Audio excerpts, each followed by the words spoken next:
Hey, what's up? We are live. Live. Yeah, I got this thumbnail here.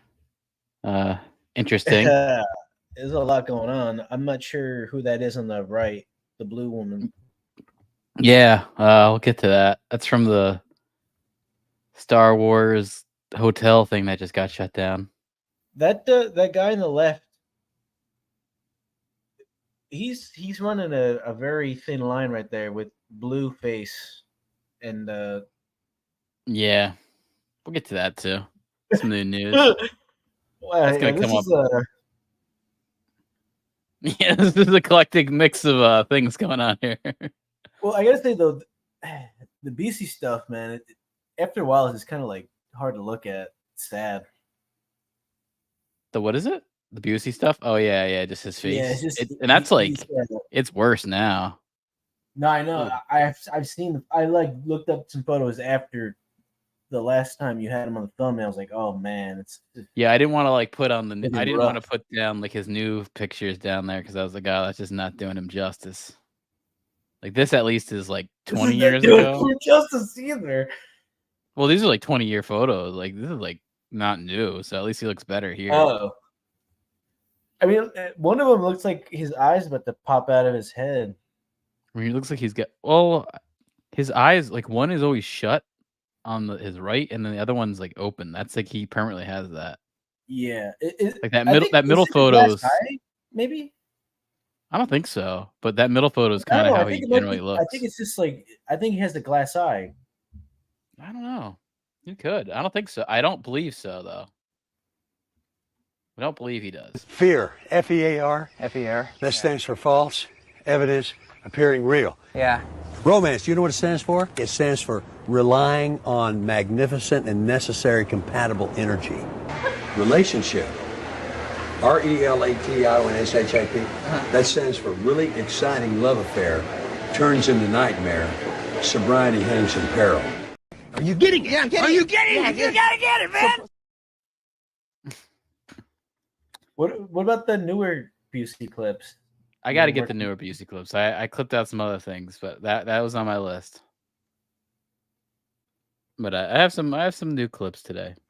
I got 3 new clips. They'll come into play. That's very cool. Very cool. Very cool. That one always is good. That's evergreen. The nice thing about it is you don't have to play the full clip either. Like you can. Get, oh yeah, I could. Yeah, that's what's good about the other one with the green screen. You don't have to play the entire thing to get some usage out of it. Yeah, no, that's true. Did you Definitely you true. do any green screening with that? You sure about that? You sure about that? That's why? You sure? Put this All like right. bootleg Mickey Mouse thing in the back there. At first, I looked for Down syndrome kids at Disney, and I just felt too bad doing it. And I was like, I can't do this. No, yeah, that I was like, I can't do this. feels almost like borderline exploitive. Yeah. Well, we so do I have that just one put, clip of the 4th of July guy bashing the beers over his head. Yeah. Well, that's different. And then we we also have clips. we got this one that's got some Down syndrome. I'm retarded?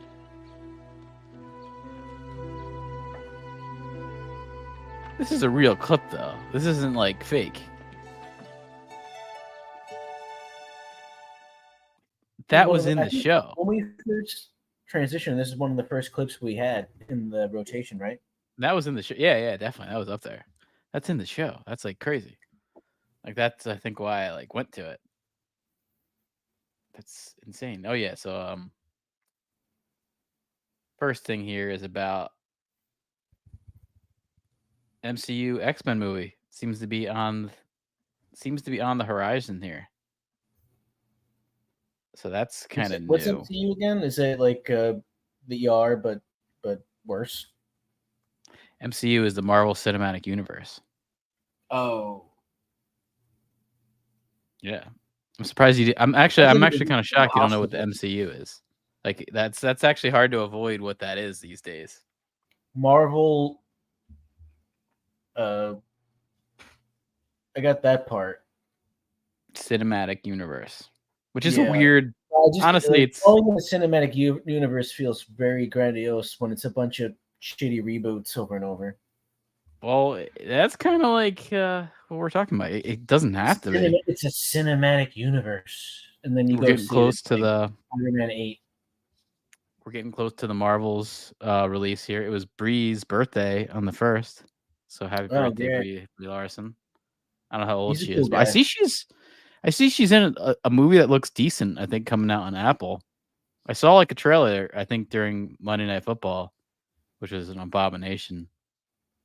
But it looked like okay. It looked like a decent movie. So like decently shot. Probably the story's all right. So maybe she's off to a good start. She Well, has won an Oscar, so she's an Oscar winner, which is crazy. I think people I know, forget but, that. it's like with All-Star games. There's a lot of people who sneak in who, in the grand scheme of things, we're not that deserving. Well, yeah, there's a lot of people that ever since when they win an Oscar, they do a bunch of shit too. Like, what's her name? Halle Berry did like Catwoman the year after winning an Oscar, pretty much. And then, Yeah, for Monsters Ball, right? yeah, and then I mean that might have been a couple years after, but it's definitely like very depressing, and it's just almost like like what could go wrong next, over and over. she's and definitely over not and a good actress though. She's not good. She's never been good.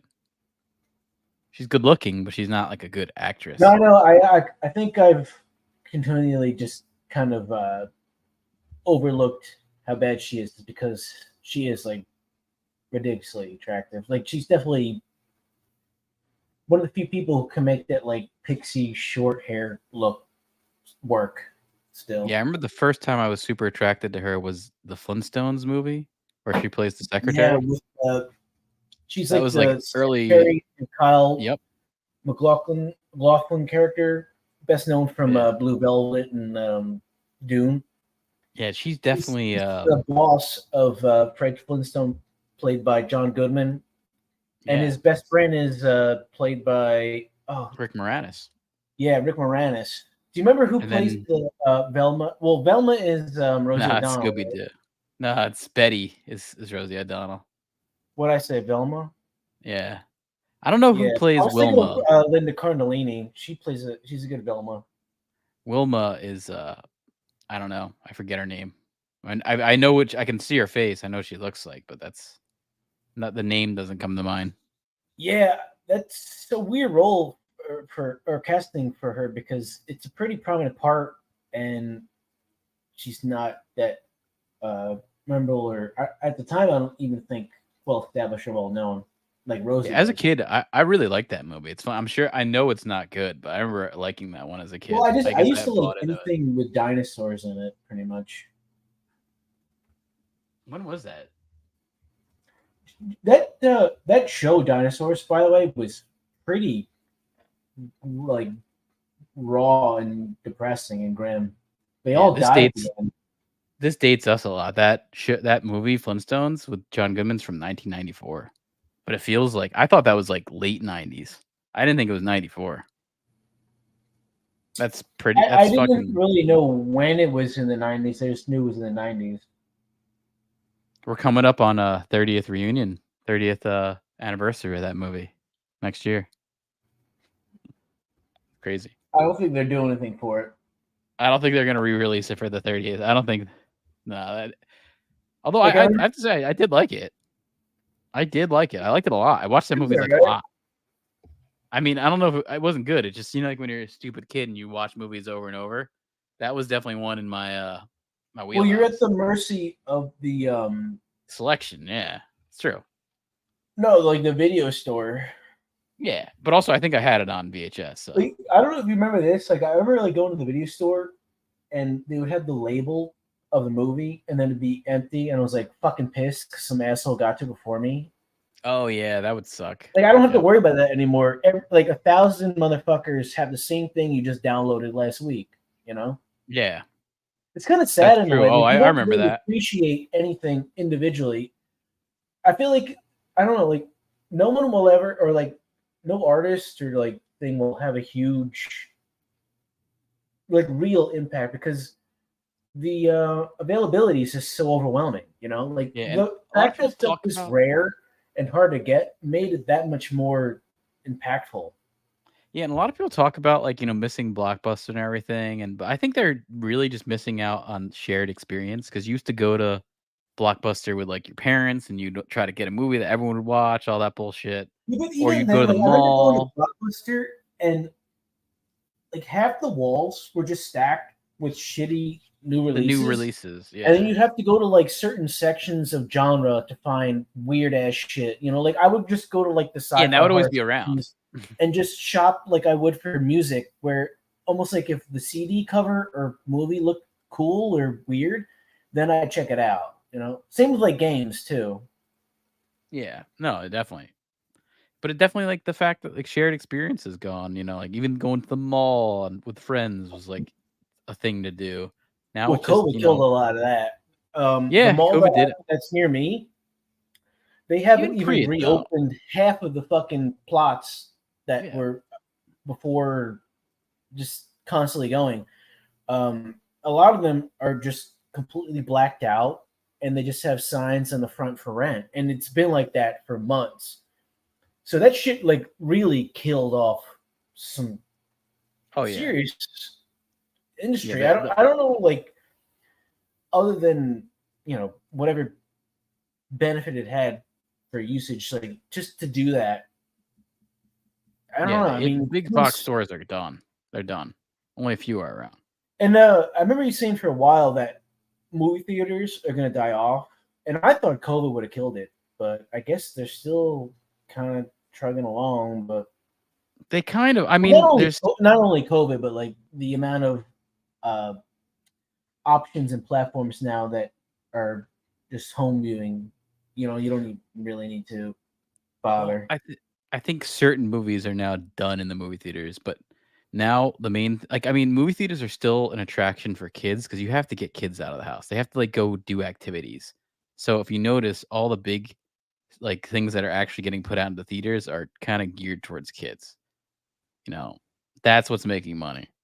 Or these like big budget shit fests, like the Marvel crap, which also kind of is geared a little bit towards kids. So that's the market. And speaking of that, November 10th, the Marvels comes out. It's supposed to be right here in this article, really wacky and silly. The director says we haven't seen anything like this before.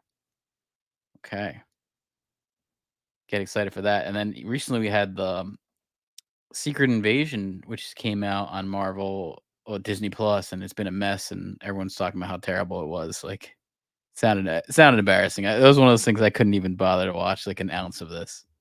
And I saw She-Hulk. I've seen that shit. So Natalie Portman now is a Thor superhero. Yeah, I didn't see the last Thor, but apparently she has the hammer. Like, I think he's like it's all like girl power shit where Is he he's getting loses. cucked out now?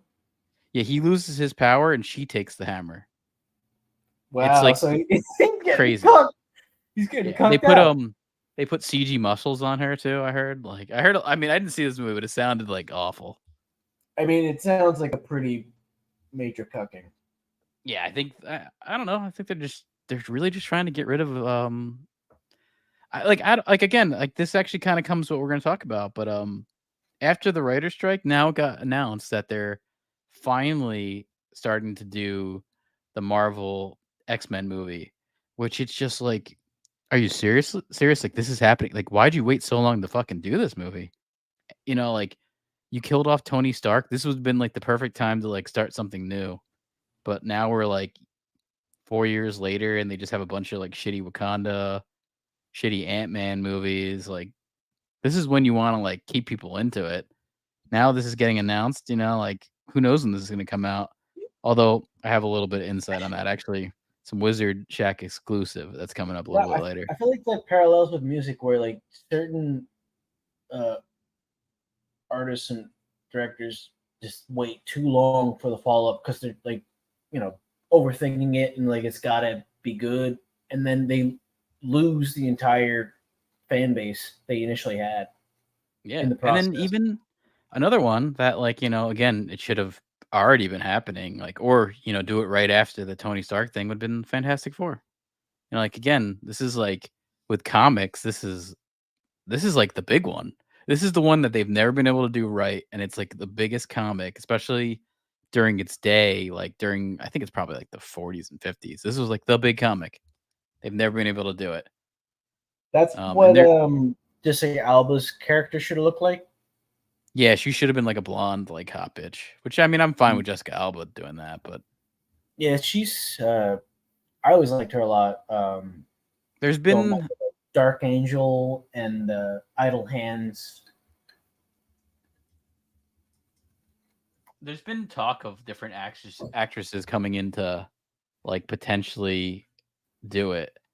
I think I heard Emma Stone was optioned to be this, and I think she said no. I think it's been a few people that have kind of come and said no. Mia Kunis, I think, said no. Well, I think they the one to put a wig on her. I think the one to get would be what's her name? The Barbie girl. But I think she does the DC shit, so I think she would be perfect for that. Already.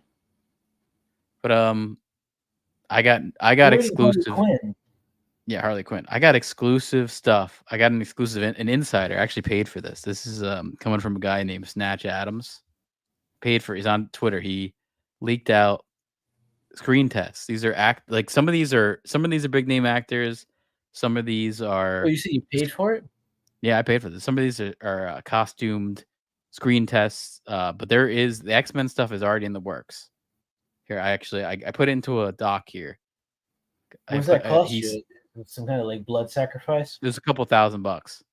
Paid a couple $1,000 for this, but did you notice I changed the amount? I saw you change the amount, but this is a couple $1,000 here. There's a leaked shot of the script where we see Logan, which is Wolverine, being talked about in this here. But yeah, I want to go through some of the screen tests because it looks pretty good. We got we have legit celebrities in this, so let's go through some of these. This is this right here. This first one is going to be Magneto. So they're doing like kind of like a cape thing with a blanket. This is some screen test here, and then even like in my shot that I had in the screenshot, we got a Beast here. But they're doing something a little bit more retro with the face makeup. They got Gambit. That looks pretty good back there. Then here's a screen test for Mystique. They're starting to kind of play with new ways to maybe do this. Maybe have a guitar in the background there. Just this is continuity. This is all screen tests. It's like David Bowie. Yeah, this is screen test. Same with this. I never realized how much Jinx and David Bowie have similar. Yeah, they have a similar look. This is there's a lot of unknown actors, by the way, that are auditioning for these parts. So this is an unknown for the Juggernaut role. I'm confused. Is Juggernaut's face always exposed? It's kind of got an X. It's kind of got an X over his face. Villain in a Vin Diesel sci-fi movie. This is a screen test for the Wolverine yellow costume that fans have been waiting for years. And also in front of a Toyota Camry, so that gives you plus. That's a big plus right there. Here we have Dennis from Always Sunny as Colossus. Screen test. He does look like him. What the fuck? Yeah. So we have Glenn. We have Glenn Howerton who could be Colossus. That could be your next Colossus. That's the screen test right there. Well, and then I think this might be this is a prequel to Coffee Town too. And this is Jay Baruchel as Wolverine, just as a screen test. We don't know if that one's gonna go through. Right here we have another Colossus. There's another Colossus screen test, and this is playing more with the face makeup. This guy is a costume designer. You could at least move the garbage can out of the photo. Yeah. Just split it over for a couple seconds and then take the shot. Here's another take on the screen test, giving it more of like a black costume, kind of like the old X-Men from 99, 2000 era, a little bit of leather. You get a strong guy like this in there, strong hairline. It could work. This is an Iceman, Silver Surfer type look. Now this is kind of like a little bit more alienish. So if you kind of want to like mix in an alien look, this is the way to do it. This is the stuff of nightmares. What do you think it's made out of? I'm so confused. Is it like paper mache? Well, my source, Snatch Adams, said that this was this is a celebrity that they're not releasing. This could be Russell Crowe under there. That's what we're hearing. This could be Russell Crowe. Russell Crowe looks like a deformed alien. Yeah. Now here's the celebrity in this one. This is Beast. This is Seth Rogen screen testing for Beast. Oh man, yeah. So you'd have the voice, the typical Seth Rogen voice, and I don't know if this is even X-Men related. This is I feel like this is more like a Blue Man Group band. Well, that's Seth Rogen right there. I know he's put on a little weight, so he looks a little more like Jonah Hill these days. But that's him there. He's off with the beard. That's him. Here's another ensemble. This was a screen test with Hollywood creatives here. Got Beast in the back. We got the blue classic Cyclops, the classic yellow Wolverine. Nightcrawler was definitely my favorite. My favorite X-Men was Nightcrawler in the cartoon. He had like a French accent. Yeah, I like Nightcrawler in the video games and stuff, but in the movies, they always made him out to be lame as shit. It was Alan the Cummings. guy first it was the guy who did that cabaret stuff, and then it was like some little emo kid with a comb over. This is a conceptual image to have, some religious connotations kind of thrown in. Remember that fucking horrible Hebrew Hammer show on Comedy Central with the guy from Dazed and Confused? Oh yeah, Adam Goldberg. Adam Goldberg was his name, I think. Oh man, I don't know how that motherfucker ever got it like a starring role in anything, but it was terrible. I almost want to like watch it again just to put myself through the abuse of it. Here we have another celebrity screen test. It's Buckethead. This is John Hamm as Magneto. Oh, I thought it was the guy from Guns N' Roses. Oh no, that's obviously John Hamm. You can kind of see it. You can see it in the expression. And then Seth Rogen did another screen test as Gambit. We have Seth Rogen in here as Gambit. Is Seth Rogen really that fat now? I never. No, Seth Rogen's really that fat now. See, even in this, it's like that animated movie. Well, they're actually going to do a spin on having Gambit be Sausage fat. Party or something. Yeah. Well, that's the thing. They're trying to do a spin on Gambit being fat, so they want Gambit to have his typical staff, but they also want him to be carrying around a Subway bag and a Subway drink. That's going to be part of the sponsorship and part of the costume there. So you want to throw in the Subway, MCU is not doing too well. They got to get that ad placement in there. They're going to go Adam Sandler way. Get the Subway ads in there. But eat fresh. I don't know if after all the Jared Fogle pedophile stuff, I don't know if Subway really wants to run with that anymore. Yeah, well, this I was they didn't come out with a campaign that was like complete opposite of Jared Fogle. But I thank Snatch Adams for getting me all these photos. This was enlightening. We're curious to see what Disney Marvel goes with as far as the screen test. Yeah. And get ready for a Seth Rogen as Beast, which all jokes aside, by the way, I could see them doing that. I think Seth Rogen actually could be Beast. I could see that. Beast happening. or diabetes. One yeah. Well, I mean, he's gained that weight. He's got that 100-pound COVID weight on there, I heard. That's the word. Is he doing some kind of thing like Rob McElhenney did with Always Sunny? Where he's doing like bulk up. He's doing reverse colonics, is what I heard. He's method acting. It's reverse colonics, so everything is going back in from there. Nothing's coming out. Everything's going veil in. Of putting on weight. Yeah. So, you have 50K now on Disney stock. I see your label here. Yeah, because I mean, we'll get to it, but Ziegler's really boosting up the odds. We end this now, Crow.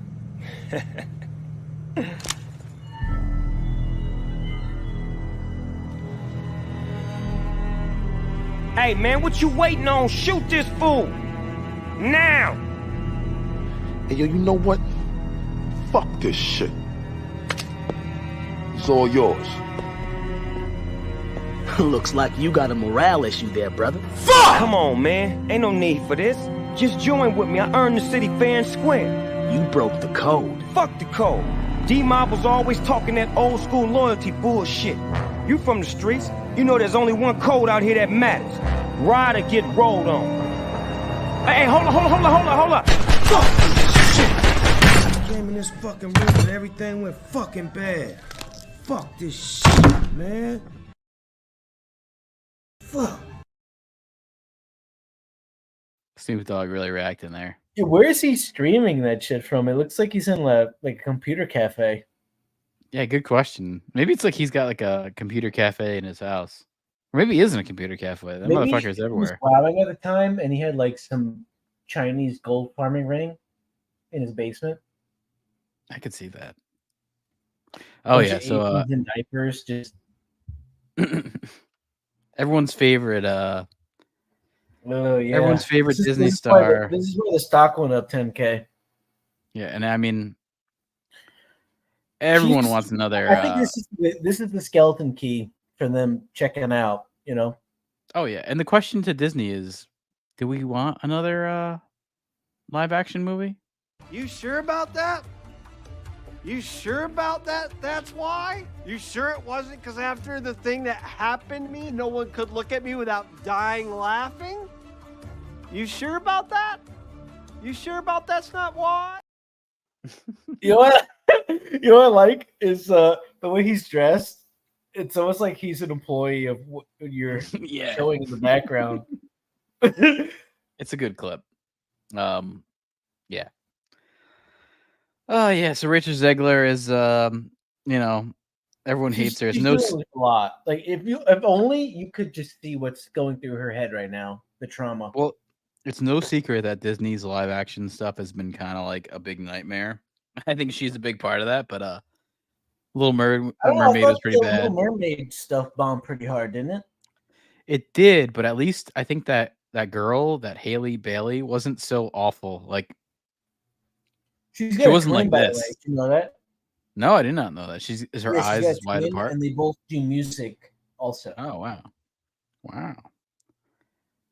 Wow. But yeah, everyone fucking hates Rachel Zegler. It's like a zeitgeist. Even our video, you could look at our video. It's done pretty well just because everyone fucking hates her. Everyone hates Zegler. It's like the opposite of everyone likes well Raven. for our standards. I mean, Yeah, for our standards, it's done really well. normally we get like 50 views, and that did like 1K. So There's clearly even people do word. not like it very much. There's word of Rachel Zegler being dropped by Disney. This seems like fake, but I wouldn't doubt it. Ugh, that would be a bad look. Yeah, You that know, would like be to bad. let like popular opinion influence your decisions on that level. Yeah, that wouldn't be good. Why does I she agree have with so that. many hair things? Is that her I don't hair or know. a wig?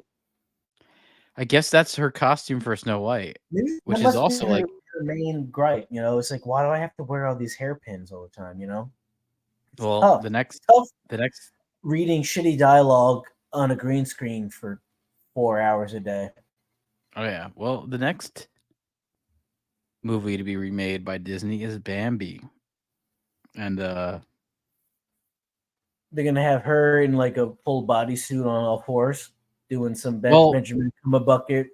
Yeah, I wonder who's gonna be it. Who's gonna be all the out, man. Put those light bulbs all over the place. The question is, how are you gonna figure out how to race swap an animal? Are you gonna make like Bambi come on. darker? What are you gonna do? I don't think it's hard at all. You have so many excuses, But like, they're gonna make this a little more relatable. They're gonna soften Bambi's mom's death because that was a little too traumatic for everyone. Yeah, Any of but these, I feel like the thing about those films is it teaches kids to like learn about death and accept it.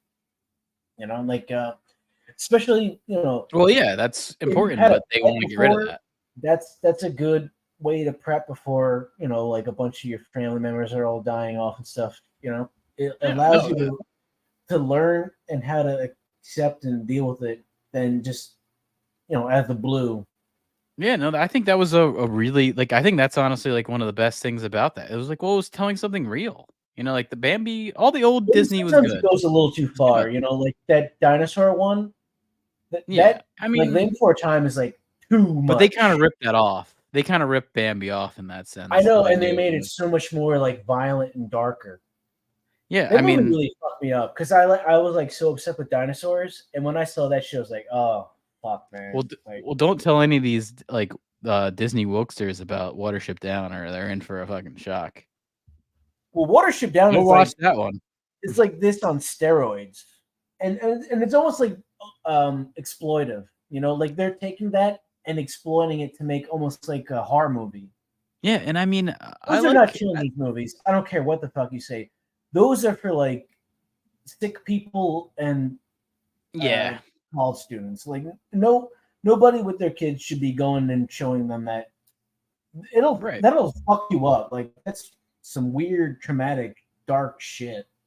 Yeah, I mean, I like old Disney. I actually bought this. It's from Toshin. I don't know what the fuck this company is, but it was this archive books.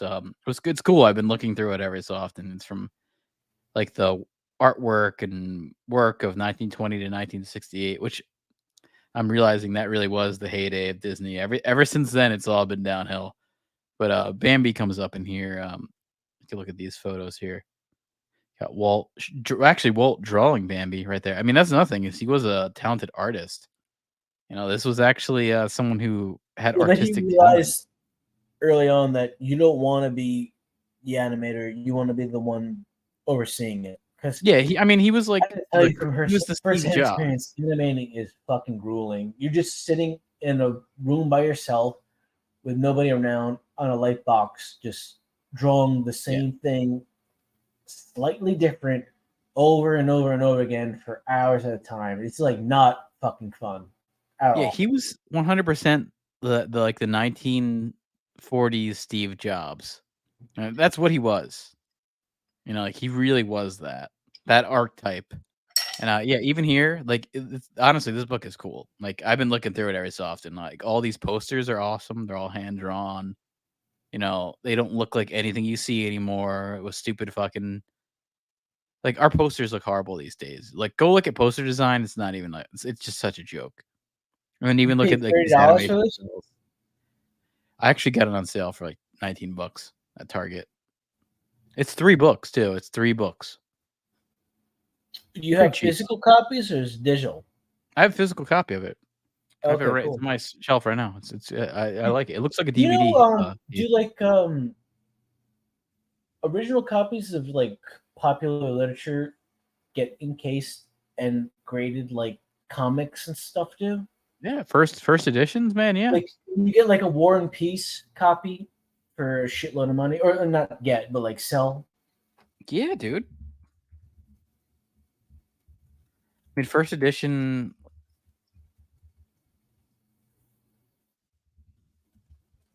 First edition, The Hobbit. Let's go back to that because that's from 1937. A first edition, The Hobbit is worth about. On eBay? I mean, where do you go? Is it like a different platform for that? A first edition, The Hobbit is worth about $100,000. That's the price of that. Yeah. But graded what? You mean raw? Ungraded, raw. Wow. So, like, what do you think the highest graded is, and what is the pop report? I'm seeing like a highest graded one at like 500,000, like $500,000. Shit. First edition, $500,000. Like it looks like a perfect copy. That's. I mean, I'd say that's about worth it. Like growing up, I think I had a early edition of Where the Wild Things Are. Do you think that's worth anything? Like I'm trying to think like stuff I might have had really young that might hold up and sell for money. Can you think of other stuff like that? Sure, like, but I have some Shel Silverstein books that are pretty old. Could be. A lot of times He things are was more older than you like a think. writer and poet who did stuff with Bob Dylan and released a bunch of books where they were like all white on the background with very thin, inked out little like poems and drawings. Hmm. And I have a bunch of his stuff.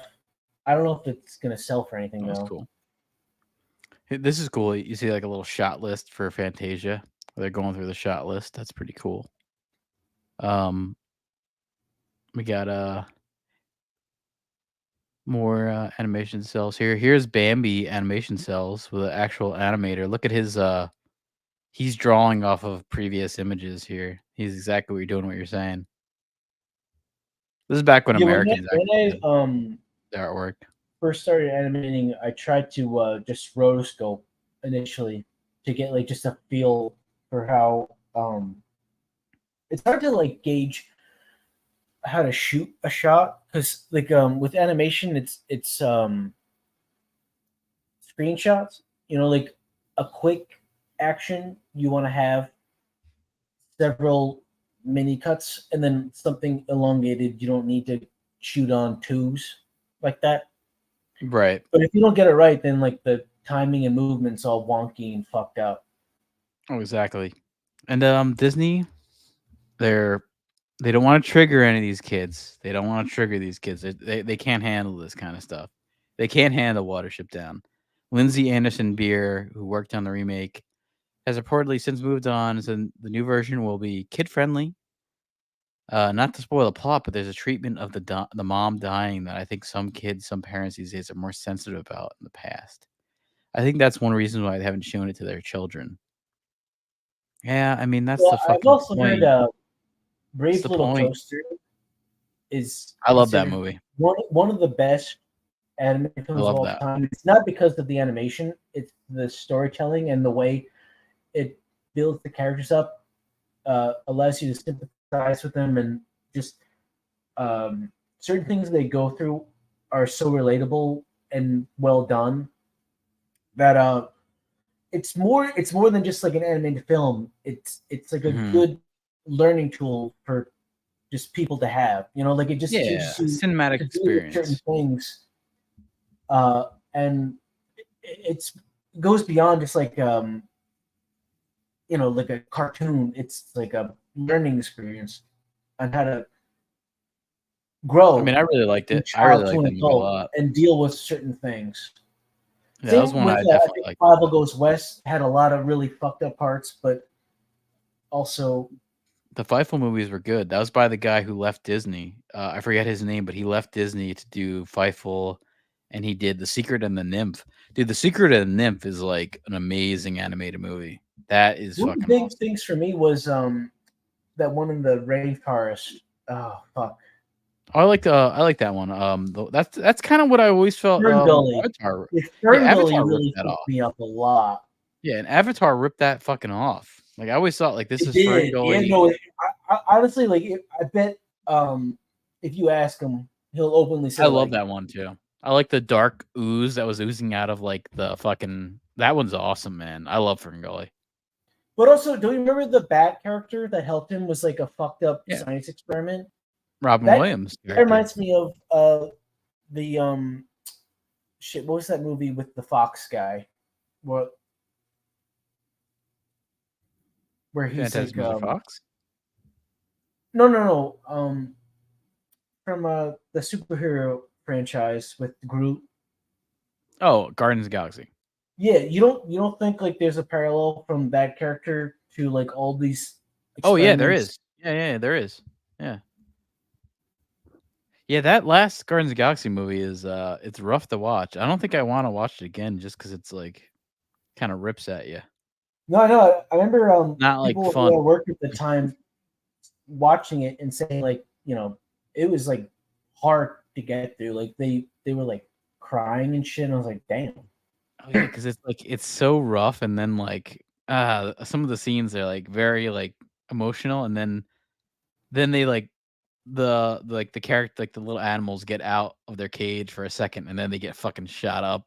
Like spoiler there, they get just like killed instantly as soon as they step out of their cage to like be free. But a good character. I mean, it makes Rocket more of a good character. I mean, that was an excellent At last the same movie of time, the though, series. it shows you like how to manipulate people, into certain experiences. Yeah, a little bit. I think it was Like, having done all in a these good way like though. cute creatures, and they're funny, and you like them, and then all of a sudden they get annihilated. Well, the thing is, I don't think it would have been like that was purely what's his name? The James director Gunn, guy. What's his name? How am I forgetting this? We talking about Naruto. Walt. No, we talking no, the Guardians of the Galaxy director, the I thought pedophile you were guy. talking about James Gunn. Yeah, James Gunn. Yeah. It was purely his idea. I guarantee you, if you like said this to Marvel, they'd be like, let's not do that. This was purely like his idea. Yeah, but You know, if you asked him if Fern Gully was an influence, he'd be lying if he said no. Yeah, that whole movie also, like when you watch the end credits, it felt like the end. Like, I mean, they started doing like the end of that movie, they're like doing like farewell type shots. It's very clear that everyone worked on this movie is Well, done. he's done with it at But also like, there's gonna be a level of characters freedom when done. you're done with the franchise at that point, and you can kind of not all get away with everything, but like certain amount of shit. you can Well, I get know away like with. Bautista's done. Like Dave Bautista's done. He doesn't want to do anything with Marvel. Chris Pratt is not done. That's another. His character will live on into the next Marvel bullshit. They made that clear in the outro of the movie. He's still everyone else. I think is like their story's been wrapped up. Maybe Bradley Cooper as Rocket will come into play sometime. I could see that. Yeah, maybe he gets divorced and needs some money. Right now, I'm watching. By the way, this is spooky season, so I'm watching spooky season. So you guys got to watch some good stuff. I'm watching The Adventures of Ichabod Crane and Mr. Toad. Remember the Ichabod Crane Sleepy Hollow movie cartoon? That was one of my favorites too. I always loved that one. Yeah, I remember his neck being really fucking long. Yeah, it's a good character design of the character. I loved it. What did you think of the Tim Burton Sleepy Hollow? I love that movie. That movie's great. That's like one of his better movies. Like I have no I remember even like Andrew, like a friend of ours, like I remember we were talking about making remember he used to make video games? Do you remember that at all? Wrestling video games, I thought. Yeah, but we talked about we planned you know how we would plan out scripts and movie scripts that never happened, but I remember with him we'd plan out we planned out this Sleepy Hollow video game, and I remember I did a lot of work for it. It would have been awesome to make a Sleepy Hollow drawings. Yeah, but kind of imagine that Sleepy Hollow Tim Burton movie. Imagine being in an RPG of that time. It would be an awesome game. It would be an awesome game. I think we were onto something there. Do you think all the stuff that we filmed growing up helped with what you're doing now, or? Oh, I mean, yeah. I mean, I still do corporate video editing, so I think, just editing in general, all that stuff I edited on really does help. I mean, I know What how to. programs were you using back then? I mean, oh God, I don't know. I mean, I was using Final Cut for a while. I was using free software for a while. Honestly, it's also kind of shows you this it doesn't matter what you're using. I mean, it was a good precursor because I could use anything. I've had so many different jobs in the whatever software they use. It's so universal. It's the layout looks a little different, but it does all the same shit. I don't want to toot my horn, but I've edited on so many different software that when I came to Adobe's Premiere, it's not a problem for me. I can learn a new editing software tomorrow. You know, if it's DaVinci, if it's Final Cut, if it's Adobe, I know them all. It's all basic shit. It's just it's just different setup than another. Primarily now I use Adobe Premiere. Adobe Premiere is my main thing. I've been getting used to After Effects. After Effects is a whole different beast. But why? It's just it's more complicated in the layout. Yes, After Effects is the most complicated video software program I've used. It's just not It's user friendly.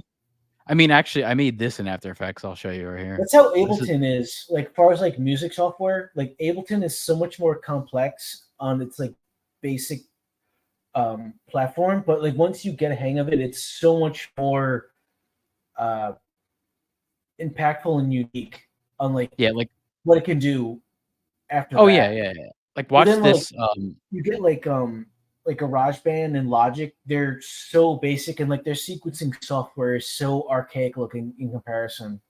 Yeah, watch this little animation of this was more complicated than you'd think, but just the drawing of the like the outline stroke of the logo here of the text. Watch this. This is what I did in After Effects.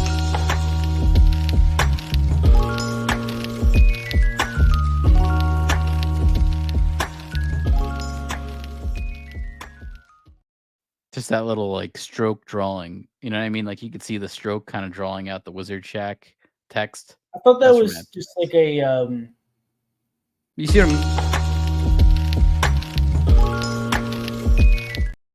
what I mean? Yeah, but I thought there was just like a preset you're picking. No, I had to kind of make it. I had to kind of set that up where it actually draws what do you out have to do? Is it like take coding to do? No, I mean, well, yeah, no. It's like it takes certain like kind of. I mean, you have to set certain keyframes that like I just thought it was like you just picked a preset where whatever text you put in, it'll outline the text. No, not that easy. That'd be nice. It's I had to set keyframes. Well, how are we not at that point? I mean, it's close to that. It's like there is an effect I used to kind of create a drawing, but I had to set the keyframes to get the timing. It's not far off from that. Not far off from that. But yeah, I mean, After Effects is pretty good. I'm still like kind of learning it.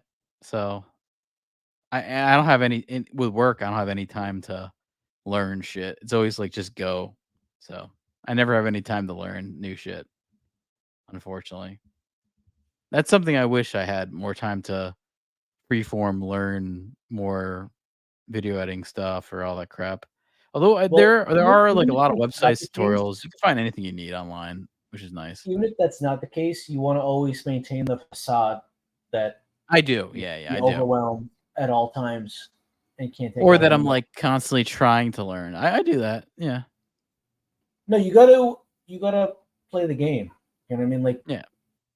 The more you think you're being efficient and creating like better ways to do stuff, the more you're making yourself obsolete. You want to at all times be overworked and overwhelmed regardless of the actual situation.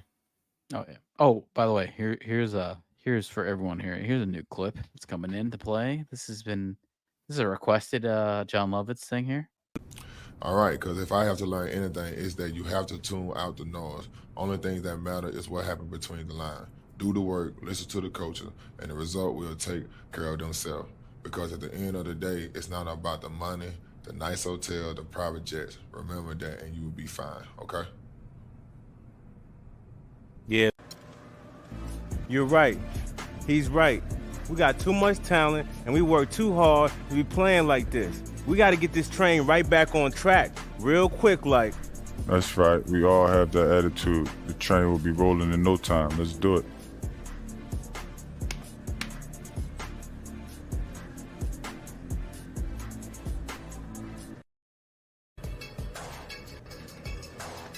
Who had thought? About what? That a young buck like you could actually do the right thing and avoid getting his sorry butt kicked out the game. He told me to chill. Sounds like a wise fella to win in this league. You need all hands on deck. Good call. Check it. The ref should have checked his self. He was trash all night. Only thing we can control there is ourselves.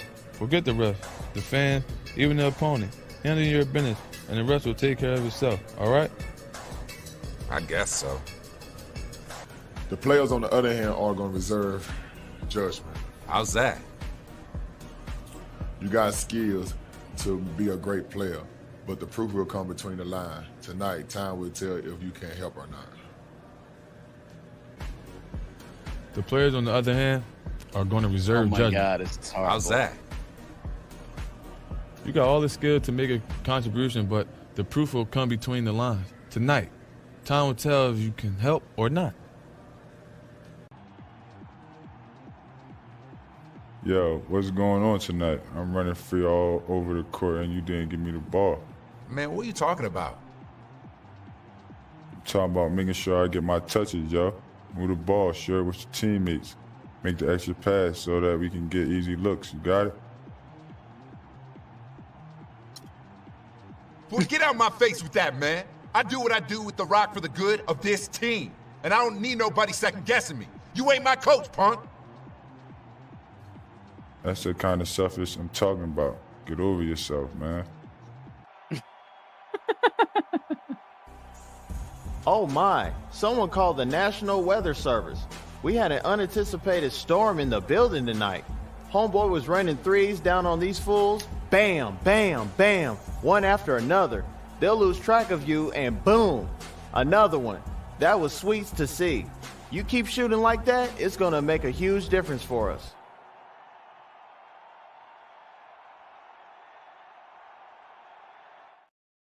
Oh my God. Is that embarrassing? Yeah, Jesus.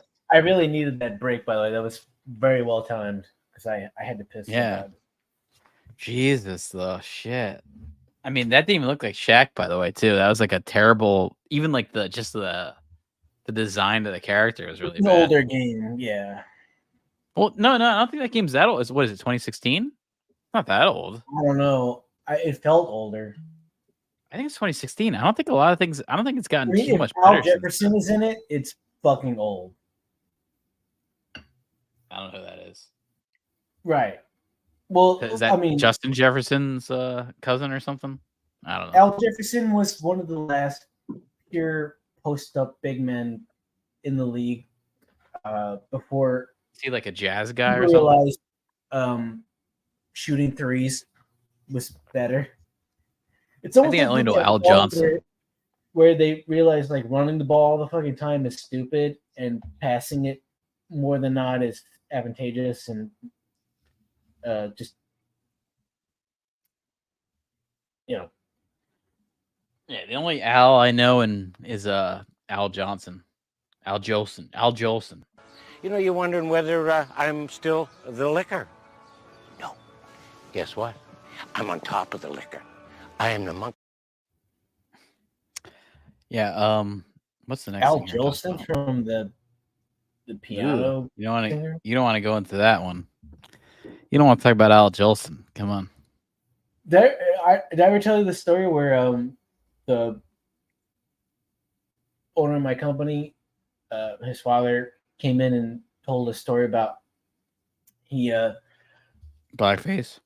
he was in some like talent show in I think it was probably middle school, and yeah, for his part he put on a bunch of chalk on his face, not chalk like from the chalkboard, like the black soot, and did a rendition of Mammy or whatever the fuck it was from the piano singer, and he told What the year story was this? Like 1920? He told the story to like a group of Spanish and black women, and they all were looking at each other like should we kill this guy? Like, what? and then eventually they looked at me, and I immediately looked down at my keyboard or computer, like I got distracted by some work or something. Yeah. I mean, what year was that? 1930? What year was that? I mean, this motherfucker is old. He's like a grandfather. All right, so yeah, maybe it was. Maybe it was around like the 40s or 50s or something. Back when you can do that shit. Speaking about failures, that sounds like a failure. Then you get like Soul Man, which feels that's also a failure. Speaking of that, that's not even that old. Here's some more failures.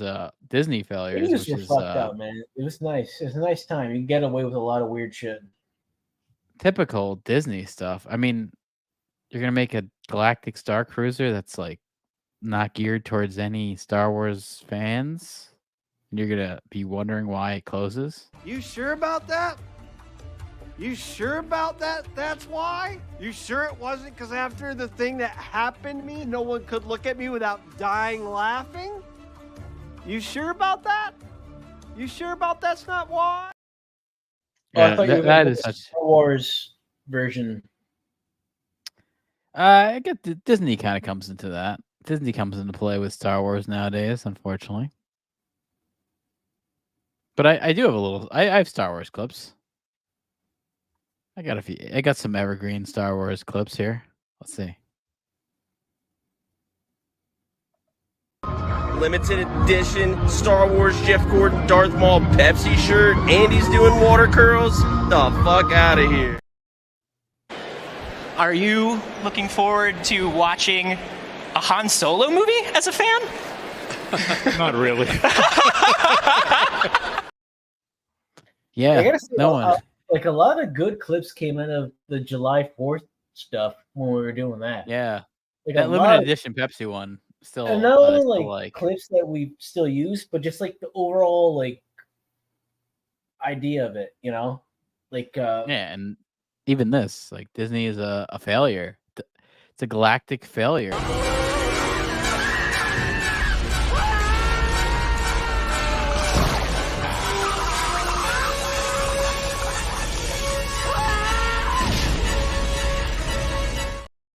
That one could come into play a lot. That'll always be useful there. I mean, if you don't like watching Nazis die, then you're not American. I don't give a flying fuck into a rolling donut about what Al Pacino thinks. Yeah, I don't know if this has, I mean, it's kind of connected to the It's got nothing to do with anything, but I like it. I guess like Yom Kippur's going on right now. And Yeah, but I don't went, know. Is it? I went running near like the boardwalk, and there are all these Jews flying Eating kites donuts? all over the place. Okay. There's like But tons of kites on the boardwalk. chances are they didn't go to the Disney Galactic Hotel that they're running in Disney World. I think they probably were like, "That's too expensive," which I wouldn't blame them on that. This whole What do you God. mean? They would pay for that. This was $5,000 for 2 nights. I don't What think the they pay for fuck? that. What are they doing? Yeah. Does Chewbacca come out and give you a fucking hand job? Dude, this was like such a fucking honestly, this is like such a fucking joke. Like the fact that they thought this was gonna make money is like disgusting. And then there's these like idiot critics that are going on being like, what happened? Like how did this not work? Like what went wrong? Like what do you think fucking went wrong? A $5,000 fucking Star Wars thing? Are you kidding me? Like, you sure about Who is that? this blue motherfucker in the middle? This is the second time. I I've guess seen the captain. The captain. Yeah, I guess it comes into play in our thumbnail here. Let me pull it up. That'll be important to kind of give some reference right here to the right side of our thumbnail. You see this little "Sorry, we're closed" captain there. But I guess the captain of the ship. It looks like Whatever Megan this is. Mullany from that gay show with Will and Grace. Yeah, it does. And so this ended the 30th of September. So we're about 4 days in on the end of the Galactic Starcruiser. So I know, Lovitz, you were trying to get in to get your spot on the Starcruiser. You can't go anymore. You're not allowed in. They want no Lovitz, no John Lovitz association with them. Nothing to do with the critic animation. They want none of it. What is it, hand drawn? Well, I guess the critic was, right? Come on. It was back then. Had to be. Probably some Koreans working on it like day and night, drawing like a Studio disgusting Ghibli. Lovitz cartoon.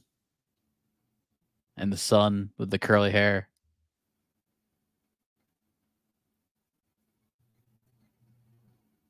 A strange cartoon. I don't know what we're talking about anymore. We're talking about the Critic cartoon, man. Come on. Oh, the Critic with. Oh shit! Yeah. Yeah. Wow. I used to love that. I honestly, I really did used to love that cartoon. I loved it. I would watch it like weekly. I loved how they made fun of Roger and Ebert. And the Tick and something else were in rotation with each other. Duckman. Yeah, Duckman, the Critic, and the Tick were all like in a rotation of stuff. What a weird. It's funny as a kid. As a kid, I knew who Roger and Ebert were. Like I knew who they were trying to make fun of. Like in the Critic, I knew who exactly they're trying to make fun of. And Was that's it John like, Benjamin in that from Home Movies? And remember Home Movies? He was in Home Dr. Movies Katz. was fucking good. That was Cartoon Network. He was in though, Dr. wasn't it? Katz. Dr. Katz would have been Brendan Small's first Oh, no. animation. Home Movies was Adult Swim, I think. Yeah, but Dr. Katz was Brendan Small, which would have been Home Movies. So Brendan Small's first show was Dr. Katz, and he did have John Benjamin on Dr. Katz. That was really early, John Benjamin role. Yeah, I loved Home Movies. Brendan Small, man, really good. I liked Metalocalypse for a while. It kind of like grew off of me. I kind of stopped caring about Metalocalypse, but it was funny for a little bit. I don't know what that is. Metalocalypse? You never saw Metalocalypse? The like the heavy metal cartoon. Oh, yeah, it was like a Norwegian death metal group. Yeah, it was that funny for a bit. Had like Kind of. It was almost kind of like wore out its welcome. like a mockumentary or something. Yeah. After like it's like typical Adult Swim. It wore out its welcome after like a year. Yeah, like same with Aqua Teen. Like wore out its welcome. You know, like all right, we get it. Yeah, I like Aqua Teen too. All that stupid shit fucking made me like really want to pursue animation, and then after a while, I was like, hand drawn is. That was all dead. Flash. That was all Flash right then. Yeah, that was all no, it was. digital It right was then. all Flash. Like at that point, I did not realize like hand drawn was done because I was watching. But like, now it's like Ren and Stimpy and Bill Plimpton stuff and Disney. Flash shit. is now done. Flash is totally done right now. There's no Flash anymore either. It's different now. I don't know. I actually don't know exactly what they use for animation nowadays, but it's not Flash. It's probably even Yeah, easier. it's because no one gives a shit. It's like so dead. Yeah, It's I mean, like these writers dead better and be it's careful not. because they'll end up in the same fucking way, you know. Once they mean, realize it's dead and these it's not. assholes are redundant and not necessary, you'll get phased out real fucking quick. I mean, the new Spider-Verse movie did a lot of hand drawn. They did some old Yeah, but animation that's like styles. one movie out of 100, you know. Right. Like they're just trying to do it because they had the budget. Like they had the budget to do it. If you didn't have the budget to do it, they're gonna say no. What I'm doing usually comes down to those like Look at this animated guy. films that get nominated for an Oscar that nobody gives a shit about. You know, like those type of fucking things. Well, speaking of stuff that's gone, Disney Starcruiser is gone. It apparently cost them about $5.5 billion to have this kind of go on, which is disgusting. I'm glad they kind of cut this out. It's terrible. And even Disney, you know, once they released the promo, everyone started making fun of the promo video that they had. Here you can see they deleted the promo video. There was a promo video that they deleted. I have it. We're gonna play it in a second, but it shows you why they deleted it. Everyone's making fun of it. It's like so terrible. Like, oh god, so terrible. All right, let's watch this promo video because this will kind of show you why this is done. Okay. It's also like I'll kind of come into play about you know why What do is this. Solar Opposites? Solar Opposites is a cartoon. I think it's kind of like a Rick and What is that, Morty some kind of Family thing. Guy shit? I think more Rick and Morty. I think more like trying to play into Oh, that because vein. they're marketing it all with Dude, the Family Guy is so 2001. You know, that's the truth of it. That show's been dead for like ever since they did the Star Wars like Family Guy episodes. That show's been dead. That was back when it was good. Now it's dead. Here's the promo video for the Galactic Starcruiser that is now also dead. Hey, Admiral. Hello there. I'm super excited to see what you and your team created. We cannot wait to have you aboard because Look at Star this Wars little bitch. Galactic Starcruiser is a first of its kind vacation experience where you get to spend 2 days and 2 nights living out your very own Star Wars story. Stuck on a slave nerd ship. We gotta go and punch it. So we've really focused on making sure we have some of the best entertainment in the galaxy on board. One of which I'm so excited about is this pop star Look at this little nerd. I guess like a midget. Yeah. It's nice though, you know, since Snow White's not hiring any dwarves, I like the Sassels to get more. Yeah, this guy could have been a dwarf in the Snow White movie. What's going on? I just popped through that door and I bet that Ziegler motherfucker said, "Get these dwarves off the fucking set. This is not 1900." Imagine getting drunk on this. That'd be kind of fun though, to get drunk on this Starcruiser and be like, "What the fuck is happening?" Like get Yeah, totally and then you end up bombed. fucking some like weird alien humanoid bad Oh man, makeup person. I would have loved to get way Like too if drunk on Rosa this. showed up right now, you know, some like some what's her name? Ahsoka. Yeah. No, the person who plays her. Yeah. Rosario Rosario Dawson. Like if some Rosario Dawson showed up right now with her tentacles and big ass tits, and I'm somewhat hammered, I'm going all in. She's a lesbian though. She's a lesbian now, so she ain't interested in any of the male glance. She's Do you done. know that She's done she with was the male Eric glance. Andre for a little bit? Yeah, and our former senator, Cory Booker. She was with Cory Really? Booker So for he likes, quite a bit. He likes light skinned black guys. Yeah, She likes light skinned black guys. Yeah. Man, do you think I can, with enough makeup, get that pigment to Maybe get pull a it off? tan. You know, maybe You go think to. I could like Soul Man yeah. into some Rosario Dawson favoritism. It could be the case, man. You're gonna have to get some C. Thomas Howell type look, though. You gotta get the. No, you he's know, way too dark. I need to go. you might have to consult with C. Thomas Howell, though. You might have to No, call I him need up to and be consult like, with like Cuba Gooding Jr. Like, how do you make it work? yeah, and How ask do you him make about OJ that. not feel so off-putting? Ask him about that underwater I want to sea be like a costume lovable. he had in I the want one to be a movie. lovable OJ back on the dating scene. Right. That's what everyone wants.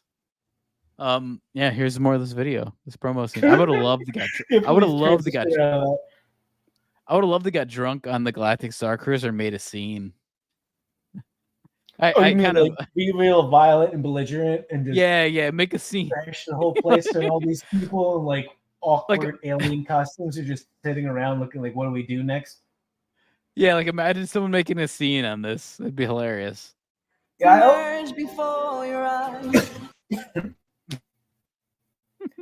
I like to always Listen to some fucking in, Twi'lek like, sing weird to you. social context, put myself in the position of Nicolas Cage in Leaving Las Vegas, where I'm an alcoholic who's Do that going on the death Star Wars Galactic Cruiser. and has no regard for human life.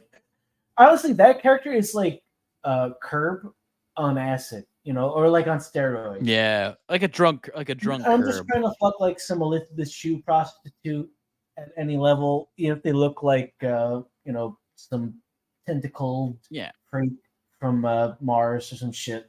Like a drunk half peyote dose type character. Yeah. No, that's what this is missing. It's like, why don't they I feel like try I'm and on get peyote watching like this. some hybrid of their universe and Nicolas Cage drinking brown liquor to death with a prostitute. Yeah. Like if they could I agree. meld that together, then we can get the kids and adults.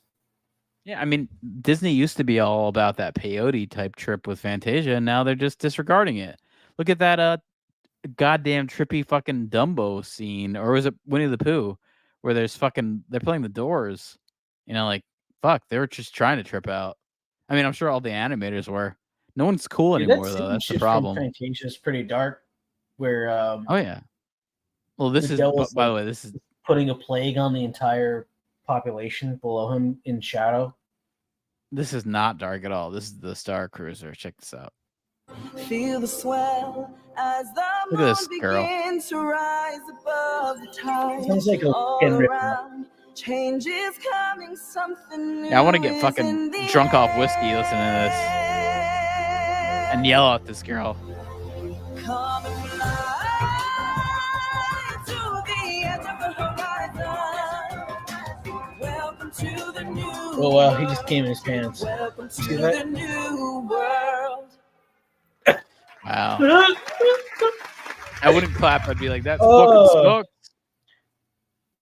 You know what I like? Instead of doing the body makeup for the rest of her body, they just put like some loosely purple shirt underneath.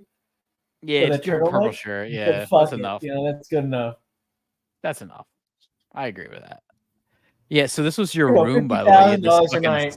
It's not worth the makeup. This was your room. You'd be confined to these slave quarters where you'd have to watch. You'd have to be on a Star Wars ship for 2 days. You couldn't leave, and also the employees couldn't leave. This is like terrible. I feel bad for the employees who had to work on this shit. Where's the Stuck exit? in character. There is no exit. You're stuck for 2 days on this galactic cruiser. Like fake CG and Really? Nightmare that World. sounds almost like Nightmare some World. weird occult experience where you're like a Scientologist trying to ladder up or something. Yeah, and you have like John Travolta screaming nightmare in your ear every second. That's essentially what this was. This looks like a Tiptoes reboot. Oh yeah. Oh man. Yeah, we got to get some Tiptoes clips in. I got it. It's funny. That's I gotta like write that down. I'm gonna write it down right now. Tiptoes. I'm gonna write a big note. I'll find it and send it after we're done. I just gotta. It's hard because a lot of these videos are compilations, so you gotta edit it down. Well, I got some compilations. I have some good clips here. I mean, I've still been liking this one. I think it's kind of evergreen.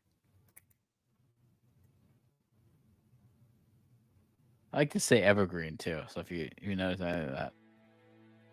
These are daggers dropped by my men that were slaughtered by an ice troll in the second age.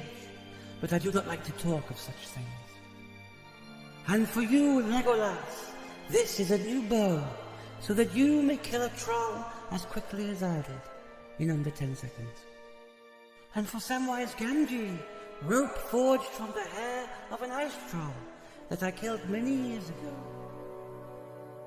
And for Frodo, the bottled tears of an ice troll. Did I mention I killed an ice troll many years ago? In under 10 seconds. Age. Fare thee well, my friends, and may these gifts forged from the body of an ice troll that I killed many years ago in the second age in under 10 seconds. Fare you well on your journey. Fare you well. Yeah, I'm at the point now where I can recite that entire thing by memory. Oh, I know one you love too. I got one that you. No, you please absolutely don't love. play it. No, we. Yeah, I knew your dad. I fought next to him in the Clone Wars. He was a pretty good pilot. Kind of like You love that one. Then I actually do like that one. Then you got to play the Pauly Skyrim clip if you're gonna play this. Oh, I think that's already off my. I think I deleted it. It's gone. Good, delete that too. I like that one. I like that guy.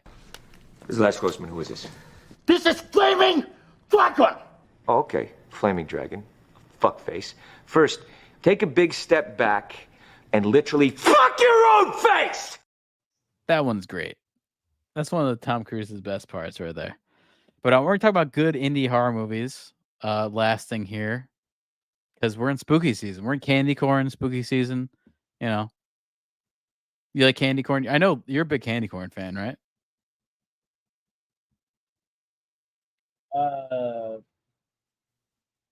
I've had it. I just don't. I don't even remember what it tastes like. We've all Is it like we've all marshmallow? had it.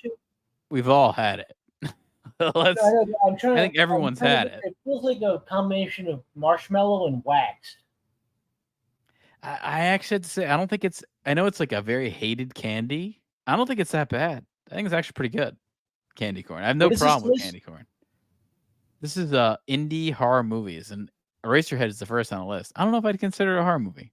No, it feels almost more like science fiction. Yeah, like science fiction, weirdo, experimental. Like I wouldn't even put Eraserhead on this list. By the way, this is not our list, so I don't agree with everything on here. Well, I One Cut of the Dead. We One, wouldn't remember have. we watched this. We watched on One Cut of the Dead. We actually reviewed it on our channel.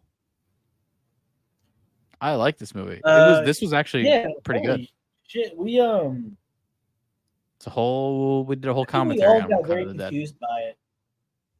It was pretty good though. Like I had no issue Yeah, with it. It was good, but I think we were definitely thrown off the first half, and then the second half it was like, oh, okay. Yeah, and now here we go. Pittsburgh Zone, set in New Jersey, but it was shot in rural Pennsylvania. George Romero. This movie is set in New Jersey, by the way, so remember that. Your Romero and Stephen King is a good combination. It's nicely linked up.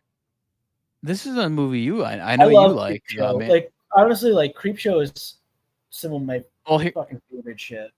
Here's another movie I know you love, Man Bites Dog. I've never seen it. I thought you loved this movie. I've heard you talk about this. Yeah, I said that it's on my IMDb watch list, and I never actually got to seeing it. Yeah, I'm in that. I've never seen it, but I thought I heard you talk about this. No, I've never all right, watched here's a it movie. before. Here's a movie I definitely love. Green Room is fucking awesome. This is a great movie. This is a really A20. This is Les Grossman. Who is this? This is flaming! Really early A20. I hit a button I by haven't seen mistake this, there, but I this is- heard it's got some good gore. It's good. I love it. It's a really early A24 movie. It's got that one guy who died. What's his fucking name? The Star Trek kid. Star Trek. Yeah. And that forget his name. shitty Anton Ben Yelchin. Foster. Elton Yelchin. There he is. Antoine Yelchin. He was good in Nelson this. Spelchin. It was a good movie. I loved it. Especially seeing like Patrick Stewart in a villain role was really good. It was different. It's good. Was he gay in the part? No, he's like a Nazi skinhead like gang leader. Yeah, but he probably got fucked in the ass then. Man, maybe I think he could have been fucking some other Nazis in the ass. Probably the opposite. Like he's taking his underlings and That's Doing the what he question. wants. Do you think Patrick Stewart's a giver or taker?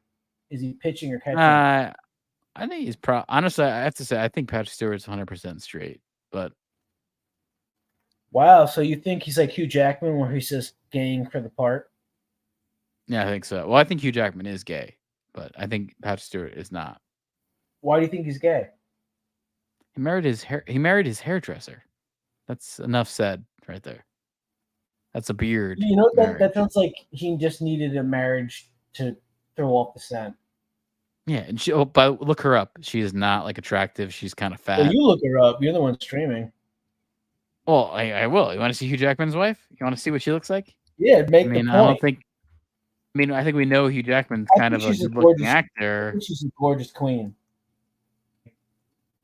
No, he's a good-looking actor. She's kind of a fat slut. You know what? She's not.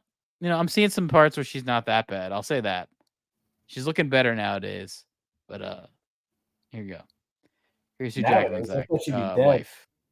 His makeup wife. She's a little fat, but I know she's older than him, but she doesn't look terrible.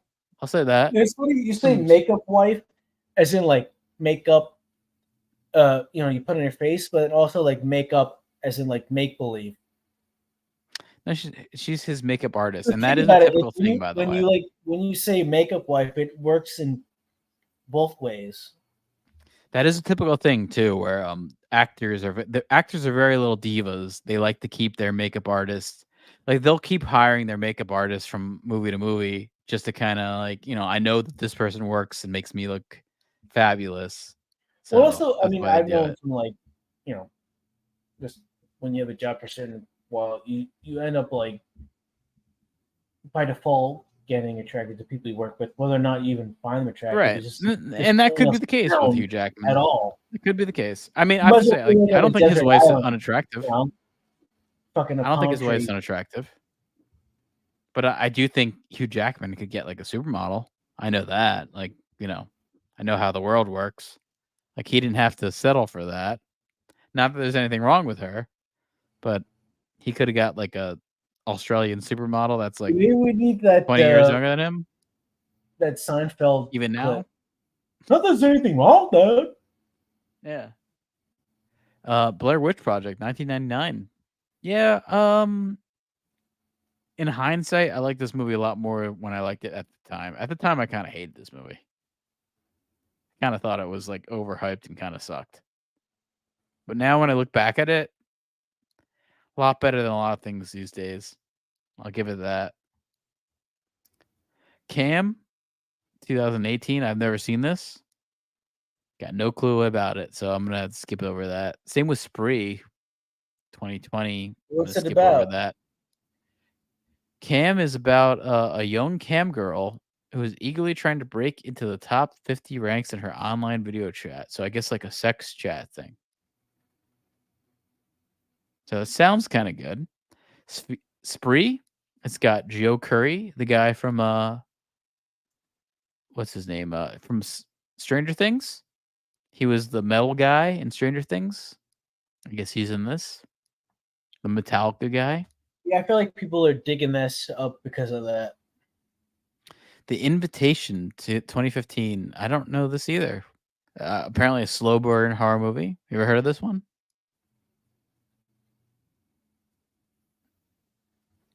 I'm going to say no. I don't know who Logan Marshall Green is.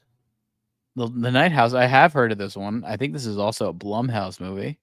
I've heard this is actually pretty good, so I get why it's on the list. Rebecca Hall. Isn't she British? Rebecca Hall's in it. I'm pretty sure. She's in the town, right? Yeah. Now this one I have seen. I'm sure you've probably seen this one too. Let the Right One In. Ever seen the Swedish Let the Right One In movie? I saw the reboot. Oh God, go watch this movie. This movie's excellent.